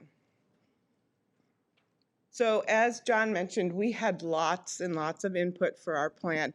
You know, I'm going to give a big shout out to Lori Hogard, who started the input with the summer learning. She spearheaded a major program last year where we had the academic and then in the enrichment, and she did a lot of surveys to see what went well and what parents liked and maybe what things that we could change.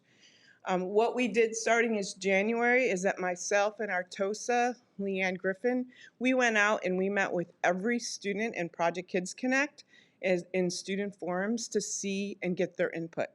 On top of that, we gave them a survey afterwards just to get the hard data.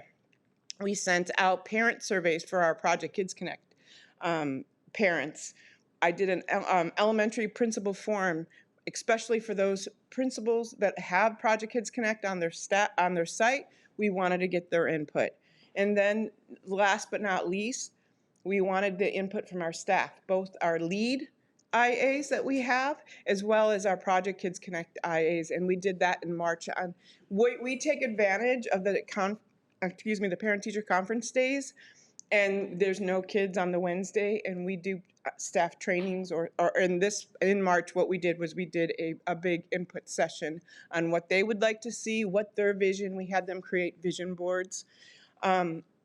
Also, we looked at a lot of different advisory committees. We created a elementary principal expanded learning committee, which had representatives from all zones, also presented to the DLAC, all the superintendent advisory committees, the parent, the certificated, and the classified. And then out of those presentations, we did invite all of those representatives to be part of our district advisory committee, and we've met once, and we plan on meeting quarterly starting next year. We had information and questions on the Lcap survey and the staff forums. We did a family survey, questions through the Lcap. And one thing that I wanted to do is that I wasn't particular for after school, but we did look at the secondary elective community forums and some of the input, because, and I also did a survey, and I don't know if it's on here, but our secondary principals. I wanted a survey to see what kind of activities, what kind of electives are they interested in. Maybe we can start an interest, right? Maybe it's drama, music, or a specific sports that they would love to see grow in their school, in middle and high school, that maybe we can provide in our after-school program. So I really wanted to get a robust amount of input so that we can provide a plan that meets the needs of all of our community. The elementary summer program, again, I need to give a big shout out to Lori Hogard and Lori Hernandez, who has been helping her this year. As you remember, I mentioned last year that we had one that was the academic and one that was the enrichment, and it was 2 different times. Well, now she was able to combine the 2 for 20 days so that we have 9 hours of program all through July. Amazing feat. This is a sample schedule of what it looks like. In the morning is the morning summer session, in which there's the students rotate through an academic block. They might have music, PE, science specialists. We have brainstorm STEM, strategic kids, FIBO arts, dance, lots of electives, even in the morning. And then the afternoon, students can kind of choose a focus area. Would they like to explore the arts, maybe sports, or some sort of STEM camp? So they had that opportunity when the parents were filling out the application. And so those are what will be happening between 12:30 and 5. Next is Project Kids Connect. It's our after-school program.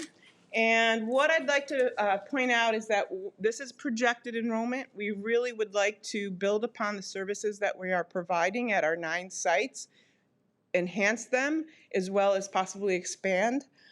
This year we served about 590 students. Next year we'd like to more than double that to be 1,390 and then grow to 1,750. Again, we're looking to see how we can do that, and we're going to be continuing to adjust and adapt as we roll out our program. The first thing that we wanted to do is prioritize those programs at sites that we're already at.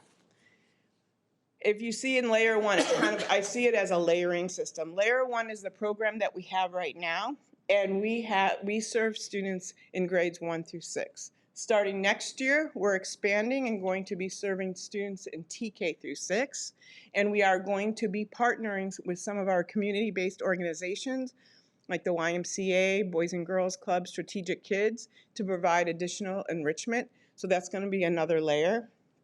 The third layer will be probably in the fall, where we'll be reaching out to teachers, music teachers, science teachers, PE teachers, even classroom teachers. Do they want to provide tutoring? Maybe they want to do a band after school or a chorus after school, maybe a science club. Lots of other opportunities that we would be able to then layer that on for more options for students. And then last but not least, and this is actually the part that I'm a little bit excited about, is more student choice. What we're planning on doing is bringing performing arts and dance, more sports, maybe more strategic kids opportunities. But for me, that performing arts, can we start when the kids are younger, that they get on stage and really gain those experiences and that confidence? Because by the time they get to middle school and high school, if they don't have those experiences, they're less likely to try. So we really would like to bring that to all the sites that we have. And so we're at 9 sites, and that's the plan for next year to enhance what we're doing. In addition, for next year, we want to expand to additional sites. We're still talking about with what community partner we would be expanding to, but we're looking at two sites, both Sonora and Kaiser, because when we look at our list of that prioritize the unduplicated, those would be 2 of the next schools. We are also going to continue with the District Advisory Committee to provide input. We had classified and certificated staff, but we eventually will bring on parents to help with the advisory. We're going to pilot a before-school program at Whittier. We started out putting out interest to see what parents are interested. And last but not least, we're going to establish some metrics in order to measure the quality of the program. The state does have some quality standards, but we're going to look at what type of instrument we might use in order to rate how well we're doing. And then phase 2, which would be the following year. And through next year, what I'd like to do is investigate additional school sites, survey families. I've already started meeting with some of the zone principals through that ELOP elementary group, but I want to meet with all of the principals to get their feedback on what type of programs might be necessary, and then maybe do some surveys of families. In addition, we'd like to expand our partnerships. We have so many amazing partners, community partners, like I mentioned before with the Boys and Girls Club and the YMCA, Strategic Kids, many, many more. But so we want to continue to foster those relationships. And I'm open for any questions at this time. Trustee Matoya, you've had your light on for a while, so you get to go first. That's okay. Thank you. I usually don't have them right away. My very first question is one I've had for long. What sites are getting elementary summer? Okay. It's a test. It's a test. Thank you. Anytime. It's Kaiser, Ray, Killybrook, Newport Coast, Wilson, and there's one more. Sonora. 1, 2, 3, 4, 5, Are you 6. testing me? Yes, there's No, 6. I wasn't testing you. I've been asking that question for a long time. Yes. Dr. Smith knows that, and I went online, I did all sorts of, and couldn't Yes. find it. My second question is on the second page of, well, it's your 1, 2, 3, probably 4th page, but it's ELO for at least 30 non-school days, no less than 9 hours of in-person expanded learning per day. Now, I get the 20 days in summer. Mm-hmm.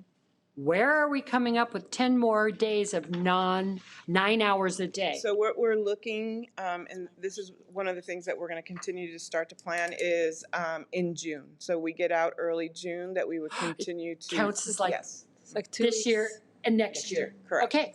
Yes. Good idea. That's very clever. I've got one more. Go ahead. Unless, do you want to add? No. Oh, okay. I just have a thank you. I can save today. Oh, yes, yeah. I talked to a lot of people. What's FIBO Art? FIBO Art is FIBO just, Art? it's one of the organizations we bring in to do arts. And It's a actually, partner. it's interesting because when we surveyed the students, art and art lessons was one of the #1 things that they wanted as far as enrichment activities. And parents wanted it too. June and then July. That's so clever. Okay, thank you.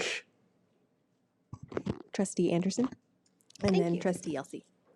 I'm following up on the additional days. Have we thought about doing intercession during Christmas break, done that during before. spring break? I know, and President's Week, there's a lot of those kind of spots that we don't do a lot for the community, and there are big childcare gaps. Have we thought about using some of that time to fill in those days? We could look at that. That's, one of the way to get to the 30 days was to do the bigger gaps, but Yeah. we could definitely look at that. Because the 30 is just a minimum, right? 30 is a minimum, Go correct, ahead. yes. It's a floor. Wonderful. And then Could I just add that one of the things with that is it allows us to expand our partnerships, because part of our program is staff intensive.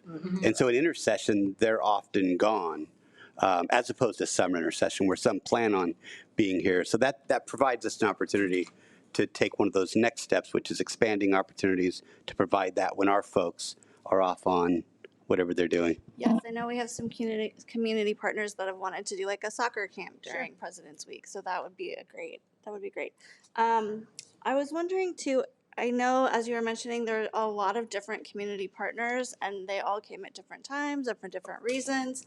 And I was wondering if as part of this, I see one of the metrics is to just kind of look at the program overall, but are we looking at if there is a partner that maybe we need to have at more schools, or there's one that maybe they've been helping for a long time and there's low enrollment, or how are we streamlining that process? So one of the things that we'd like to do is include our partners in that metrics, is to have them come along with us and developing maybe for their program as well. And so, collaboration with our partners, and also interest, right? We're going to continue to do interest surveys throughout. After an 8-week session, we're going to do another interest survey with the students so that we know what is popular, so that we can continually, change and depending on, what students want and what their interests are. And then are we also going to do possibly like a needs assessment for some of those if there are specific programs? Say if there's a school that doesn't have any art programs that are funded, if that, you know, that's being asked for like the performing arts and doing a lot of like, are we going after any after school groups or partners that are specific to a school's need? So the initial plan is to provide the performing arts and the art and the dance and the music for all sites. And then as we see the need and we see the student, you know, interests, then we can add more to that. Oh, great. So and that's going to be district funded, correct? With It's going to be funded through the expanded learning grant. opportunities. Wonderful. Okay. Money. And then is there a reason that Sonora doesn't have it? It's because they had rocks and they didn't want to have? So we are looking if you go back to one of the slides, we are looking to expand to Sonora and Kaiser this year. I don't know, you know, Sonora has never had it since I've been in this position, and they haven't had it for a long time. I don't know the reason, to be quiet, and I can find out. Yeah, I was just wondering, because Vanessa's always telling me there's 10 Title I schools, Yes, so we're missing yes, one. you're absolutely right, and I've been wanting to support Sonora for a We never. Twist the little thing. I think that. Eduardo.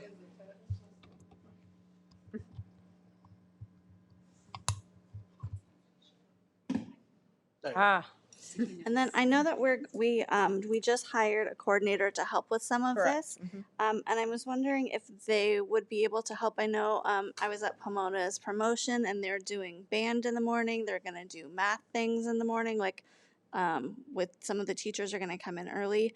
Is there a way to kind of connect or fund some of that work for, rather than just doing one pilot site, kind of creating a list if there's something that's going on at Mariners, if there's something that's going on throughout the district, identifying what they are so we all know about them and people in the community know, but then also, I mean, if they don't need a lot of funding for something that they're already planning to do at a school like Pomona, it just seems like it would make sense to add.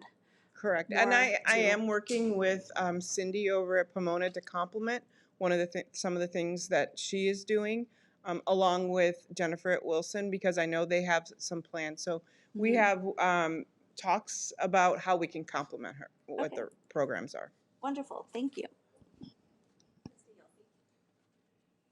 Hi, thanks. Just for clarification, I know the summer school, anybody who applied could go, correct? From any school. Correct. So these other programs that we're doing for the ELOP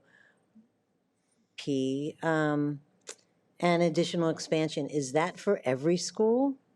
So it's for all unduplicated students. However, we're inviting all students so that you know, students are able to participate, or if they're at a school site that we have a program at this time. We are So basically for some of the schools that are not Title I schools or have unduplicated kids, that any programs like this, after school programs, will be funded by parents or.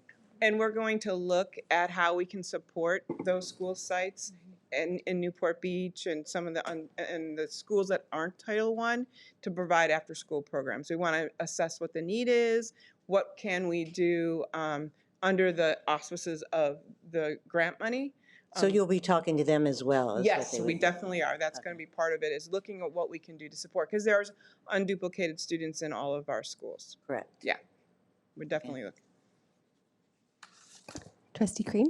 Yeah, actually, I had the same question as Trustee Yelsey, because I was wondering, well, this is specifically focused towards the unduplicated students. However, if there's a site where there are kids that are not technically labeled as unduplicated, will they be shut out? But what you're saying is we take all. At this point, we're not shutting any of the students out. Okay, that's great. And then I love the fact that you really had a very thorough survey system of across the board, because that's kind of how you base the data, and you get the data, and then you know what your customer wants, sort of thing, what kids need. So that's and we're great. Going to continue doing that, Yeah. especially for the non-Title I schools. Yeah, too. that's great.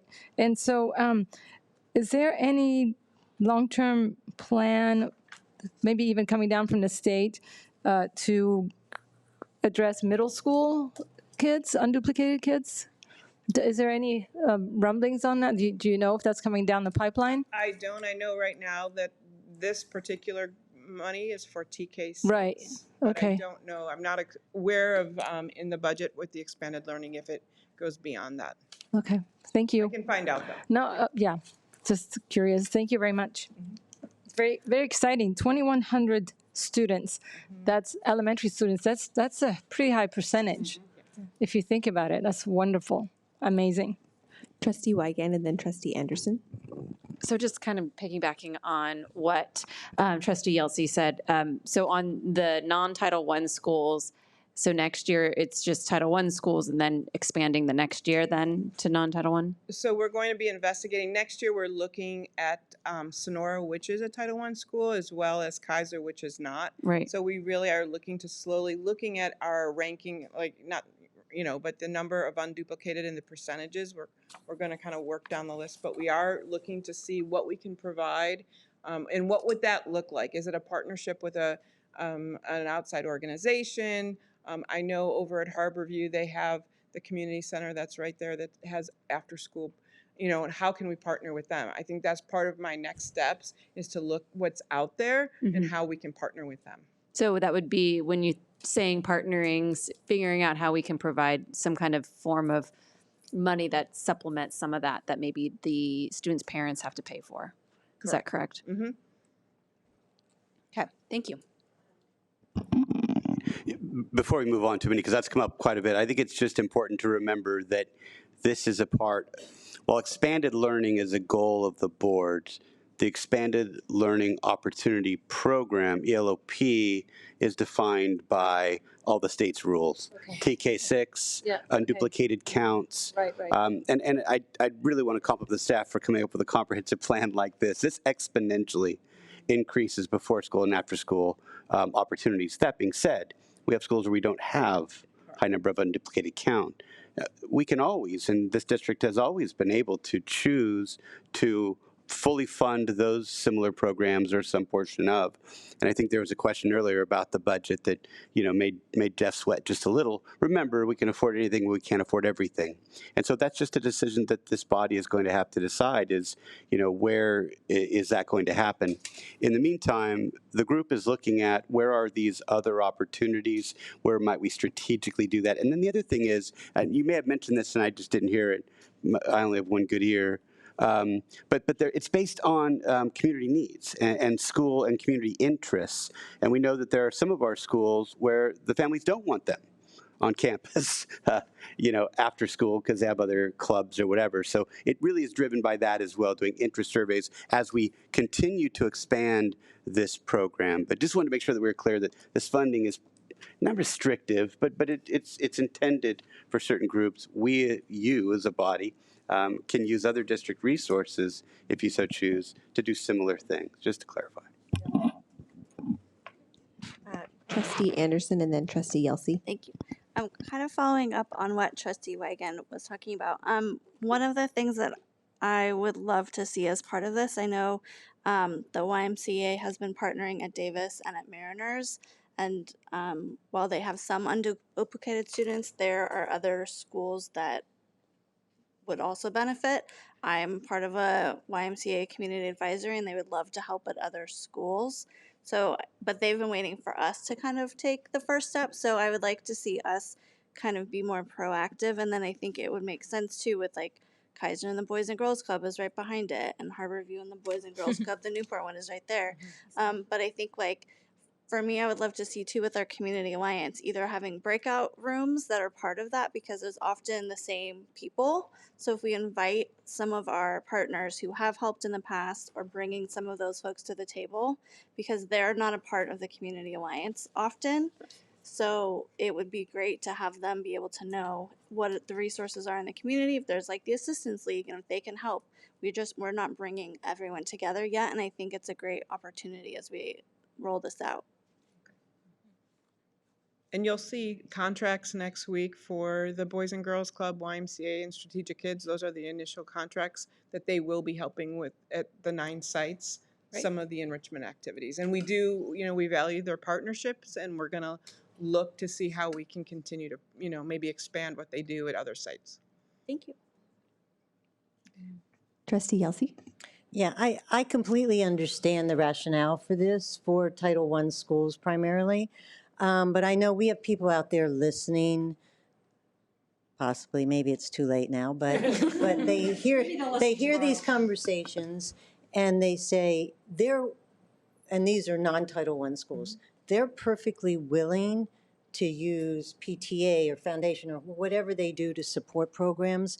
But I think there's a way we could make it easier for them. And I just know from experience from working with schools, especially like in my area, just the facilities use alone fees have gotten so exorbitant in some cases. I mean, I think 2 years ago, they more than doubled for some of these schools. If we could just help in that way, they'd be happy to pay for some of their own programs.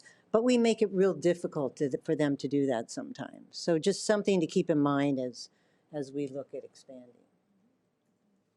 No, that's a great point. And we had talked about having that as one of our study sessions, facility use fees and the like, but we moved it to discuss something else. But it's absolutely a conversation that Lance and the team are ready to have. Trustee Ursulou? Yeah, I think following up on Trustee Yelsey's point, having maybe some menu of fee-for-service for the non-Title I schools that's based on their percentage of unduplicated students, and making it kind of like a menu of fee-for-service that their PTA could purchase or their foundation that discounts the facilities rate, but then also allows them to pay what they are willing and able to pay would be great.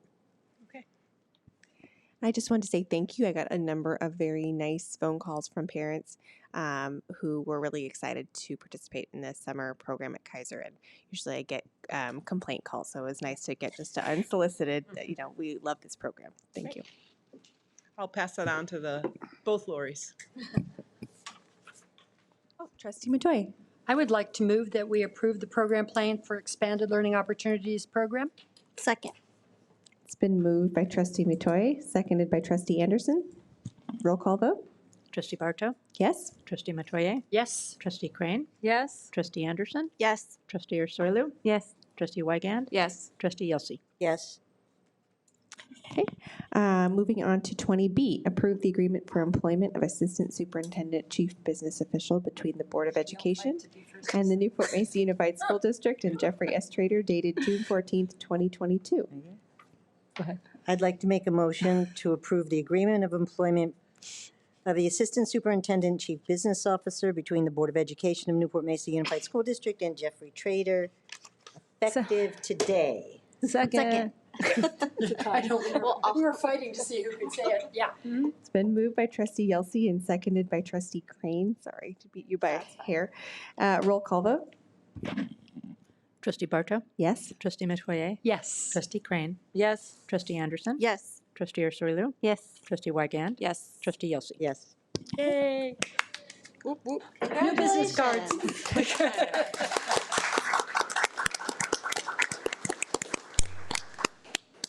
But that means you have to wear your gold jacket to every board meeting.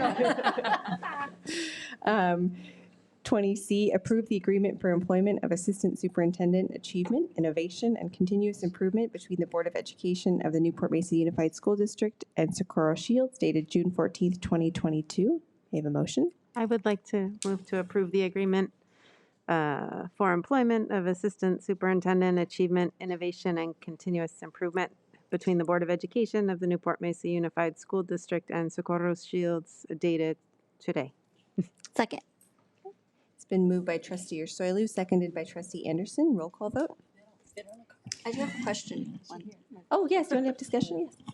Yes. Yeah, I just had a question about the contract. I thought that, and this might be a Spencer thing, but I thought we had stopped doing the automatic rollover. Would you say that again? It's my bad It ear. might be a Spencer question, but I thought we had stopped doing the automatic rollover on contracts. I can't, sorry, I'm not speaking into it. I can't speak to what you decided previously. We're just using the contract that we have been using and used most recently with the wonderful Dr. Torres. So that's, yeah. Okay, so a conversation for another day, but yes. Roll call vote. Trustee Barto? Yes. Trustee Anderson? Yes. Trustee Crane? Yes. Trustee Anderson? You forgot. Again? I'm sorry. You get two votes. Wow. No, but I'm a yes. Okay, thank you.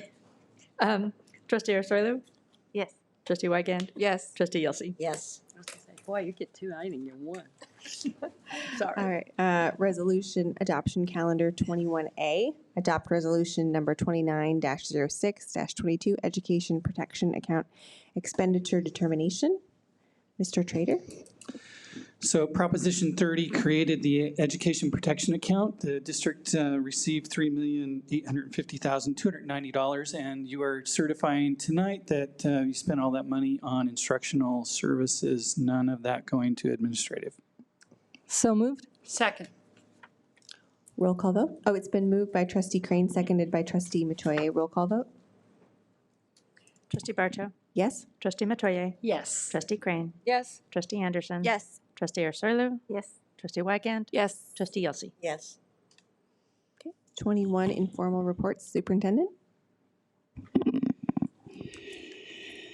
Yeah, I was going to mention several of these things anyway. They came up earlier. I did mention the library committee and the work that we're already starting to do there. I did not know that the meeting with the Wilson team had been canceled. That was a part of the plan, was for there to be a follow-up. We'll follow up with that. I had Assistant Superintendent Drake go over and meet with that person and ask them where the emails were requesting a meeting. Because we want to be responsive to these requests. That's absolutely a part of our plan, is to communicate. And we know we can always get better at communicating, so point well taken. We've already tonight started to follow up. They mentioned it several times, so I didn't feel the need, but they did identify that besides acting swiftly and taking this seriously, the employee in question is no longer with us. A couple of them mentioned that. I thought it was worth noting. Again, the safety committee, we're excited to start that. I got to mention that already, so I won't go over that. Again, I did want to say that our budget book was done sooner than in past years with some graphics. Jeff and I have already talked about more graphics, so that parents and community members that speak different languages, have different levels of education, have equal access to our district resources. So we're going to work on that. But kudos, Jeff, to you and your team for getting it done as quickly as you did. It impressed a lot of the staff that have been here a long time. So thank you. The graduation promotions were amazing. I don't want to overstate that, but they were inspiring. Watching our students perform and speak and act, I was overwhelmed with how talented at every site these students were, and the educators who helped them get there. They wouldn't have been there without our classified, certificated, and leadership teams around the district. And so I was grateful for you to have that opportunity as well to see that. So to the students, our team, their parents, the 7 of you that said our schools are going to be open every day, all day this year, and it happened. It happened. It didn't happen everywhere. So it was just 2 weeks of celebration. Enough about that. It's late. I typically wouldn't do this, and especially because the people aren't here, but my wife watches. My mom sometimes watches. Besides my grandfather telling me don't bear false witness, he said the only thing you have is your word in life. You give that up, no one can take it from you. I just want to be clear that when people step to the mic and say that I've lied, and then they provide a written report of what I said that isn't a lie, I take issue with that. In that written note that we got to read that was misrepresented, I said we weren't using ADL, to be clear, for implicit bias training, right? Which we have no contract to do. We're not talking about doing it. The leadership training at schools is something altogether different. We never even talked about that. I clarified that, in fact, over the phone, which makes it especially frustrating. That we're talking about 2 different things here. And oh, and by the way, huge distinction. Our parents get to choose. Their kids can't go through this training unless they choose for them to go into it. It's even better than an opt-out, because some people don't pay attention. They don't read the notes. They don't opt out. Kids are in it. Kids don't get in unless parents say yes. So that's what I said. And it's concerning because I have this open door policy. I take meetings with everybody. I'm going to have to be a little bit careful, however, with folks that want to misrepresent what I've said, especially when it's in print. So typically I wouldn't respond, but for my wife and mom's sake, I just wanted to clarify that for the people that cared enough to stay to listen to everything that we had to do with regard to governance tonight. Thank you. And I'm going to do my report first, and then I can't remember. Matoya, did you go second, or did you go? Which way did I work down the? You started with me last time. Okay, so then I'll try to start with Trustee Yelsey after myself. But I just wanted to say thank you to Superintendent Smith for the excellent work you're doing, and for the book that was inappropriate at a library and how that was handled. And of course, we can always do better, and that book should not have been there. But I'm glad that we acted swiftly, and it's unfortunate that those parents don't feel heard. But hopefully, we can help reach out to them and let them know where things are going.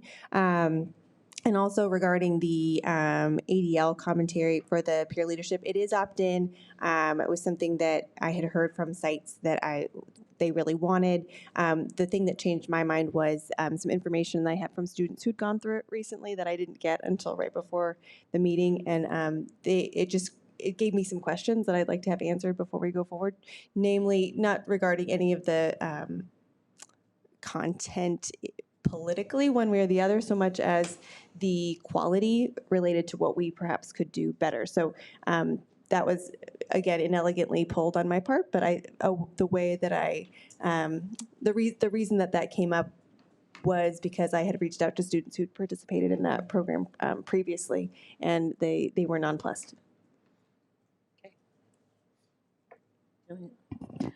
I'm not going to belabor everything that's happened since our last board meeting. It's all been great stuff in terms of award ceremonies, graduations. I think we all have the same experience, maybe at different schools, but it's been wonderful. It makes me very proud to be a school board member and have had a tiny part in the success of what these kids have done. So that was really exciting. Just one other thing I wanted to mention, because there were so many comments about safety at schools. We had our city district liaison meeting this week, yesterday. Yes, it was yesterday. Yesterday? Yes. It's Tuesdays. Anyway, but as part of that, we had 3 police officers there at our school board meeting talking about different things. And I just really want to assure our community that our police are extremely involved in our communities, in our schools, and will work to do the best they can for our kids. And I would guarantee that any of our SROs, and there was a former SRO there, but any of the current SROs, former SROs, I've talked to a lot of them, would say any day they would take a bullet for a kid in our school. And that's how they feel. Eduardo too. And it makes me very proud to have them as part of our team. So, we always need to do things to improve safety, but I feel very confident with our police force that we have. Yeah, I wanted to reiterate that when I talked to the officers yesterday, and I think that would be a good opportunity. Maybe we can have them speak and just, present some kind of confidence that I felt from talking to them yesterday. It was very eye-opening when they did say I would take a bullet for them, but they said not only would any officer take a bullet for that child, would be crawling over each other to do so. So it was really comforting as a parent. Gosh, it gets emotional to hear that. So, and then, I'm so happy that we're having a safety committee convene this summer. And then just back to graduations, it was amazing. And when I talk about,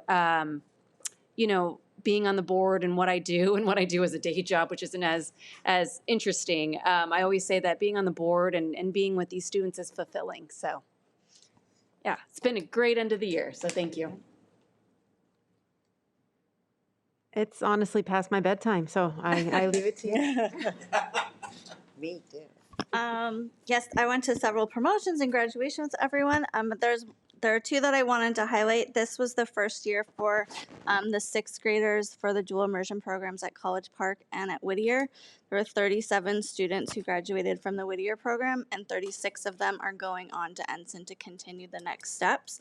One is going to Mesa. They have to go to Mesa, and they're going to continue in the advanced Spanish classes. So that is huge. The principals shared that every single one of them is reading above grade level. So in English? In both languages, which I just want to again promote the fact that Biliteracy. when children learn both languages and their parents can support them, children succeed. And there are 13 children that are moving on to 7th grade at Mesa from the College Park program. And I was able to be there for a few minutes at the College Park promotion, and the parents were just overjoyed. It was amazing to see. They were so proud and so thankful. So I hope that we can continue these programs. I'll keep it short. So safety was a big theme tonight to corroborate with Trustee Yelsey and Weigand. And just so you know, the Newport Beach Police Department conducted a 2-day active active shooter drill at CDM Monday and Tuesday, which is today. So we are taking safety very seriously, whether it's our police department or our district. I do want to thank Susan Fish for her wonderful service to us while Rosie was on maternity leave. And I'm going to end it with a quote for our teachers. A friend of mine who's a teacher sent this to me. It says, "Teachers are not off for the summer. They're in recovery." And we who have taught understand that, but now more than ever. So thank you. Ditto, everybody. But I wanted to put out a plug to anybody else who's still listening. Please email, phone our representatives, which are Kati Petrin. Is Kati still ours, or is it? Kati For now, she is until next November. She's still in. Okay, that's okay, but for now, before the budget gets adopted. So email Kati, email Dave Min, email Governor Newsom. We need universal TK funded for all students, regardless of what schools they live in. And there's two bills in before our legislator in the state to support transportation. The Senate bill is the one that comes with mandates, which we know how much fun it is when they say, we'll fund you 0.5% and it'll cost you this much. Or the Assembly bill, which provides wonderful coverage without mandates. So we want to support Assembly Bill 1368 and not the Senate bill. So for those of you who are so inclined, it takes 2.5 seconds to write an email. You don't have to have a template. You put it in your own words. It's very meaningful. You have a question? Oh, no, I just when you're okay.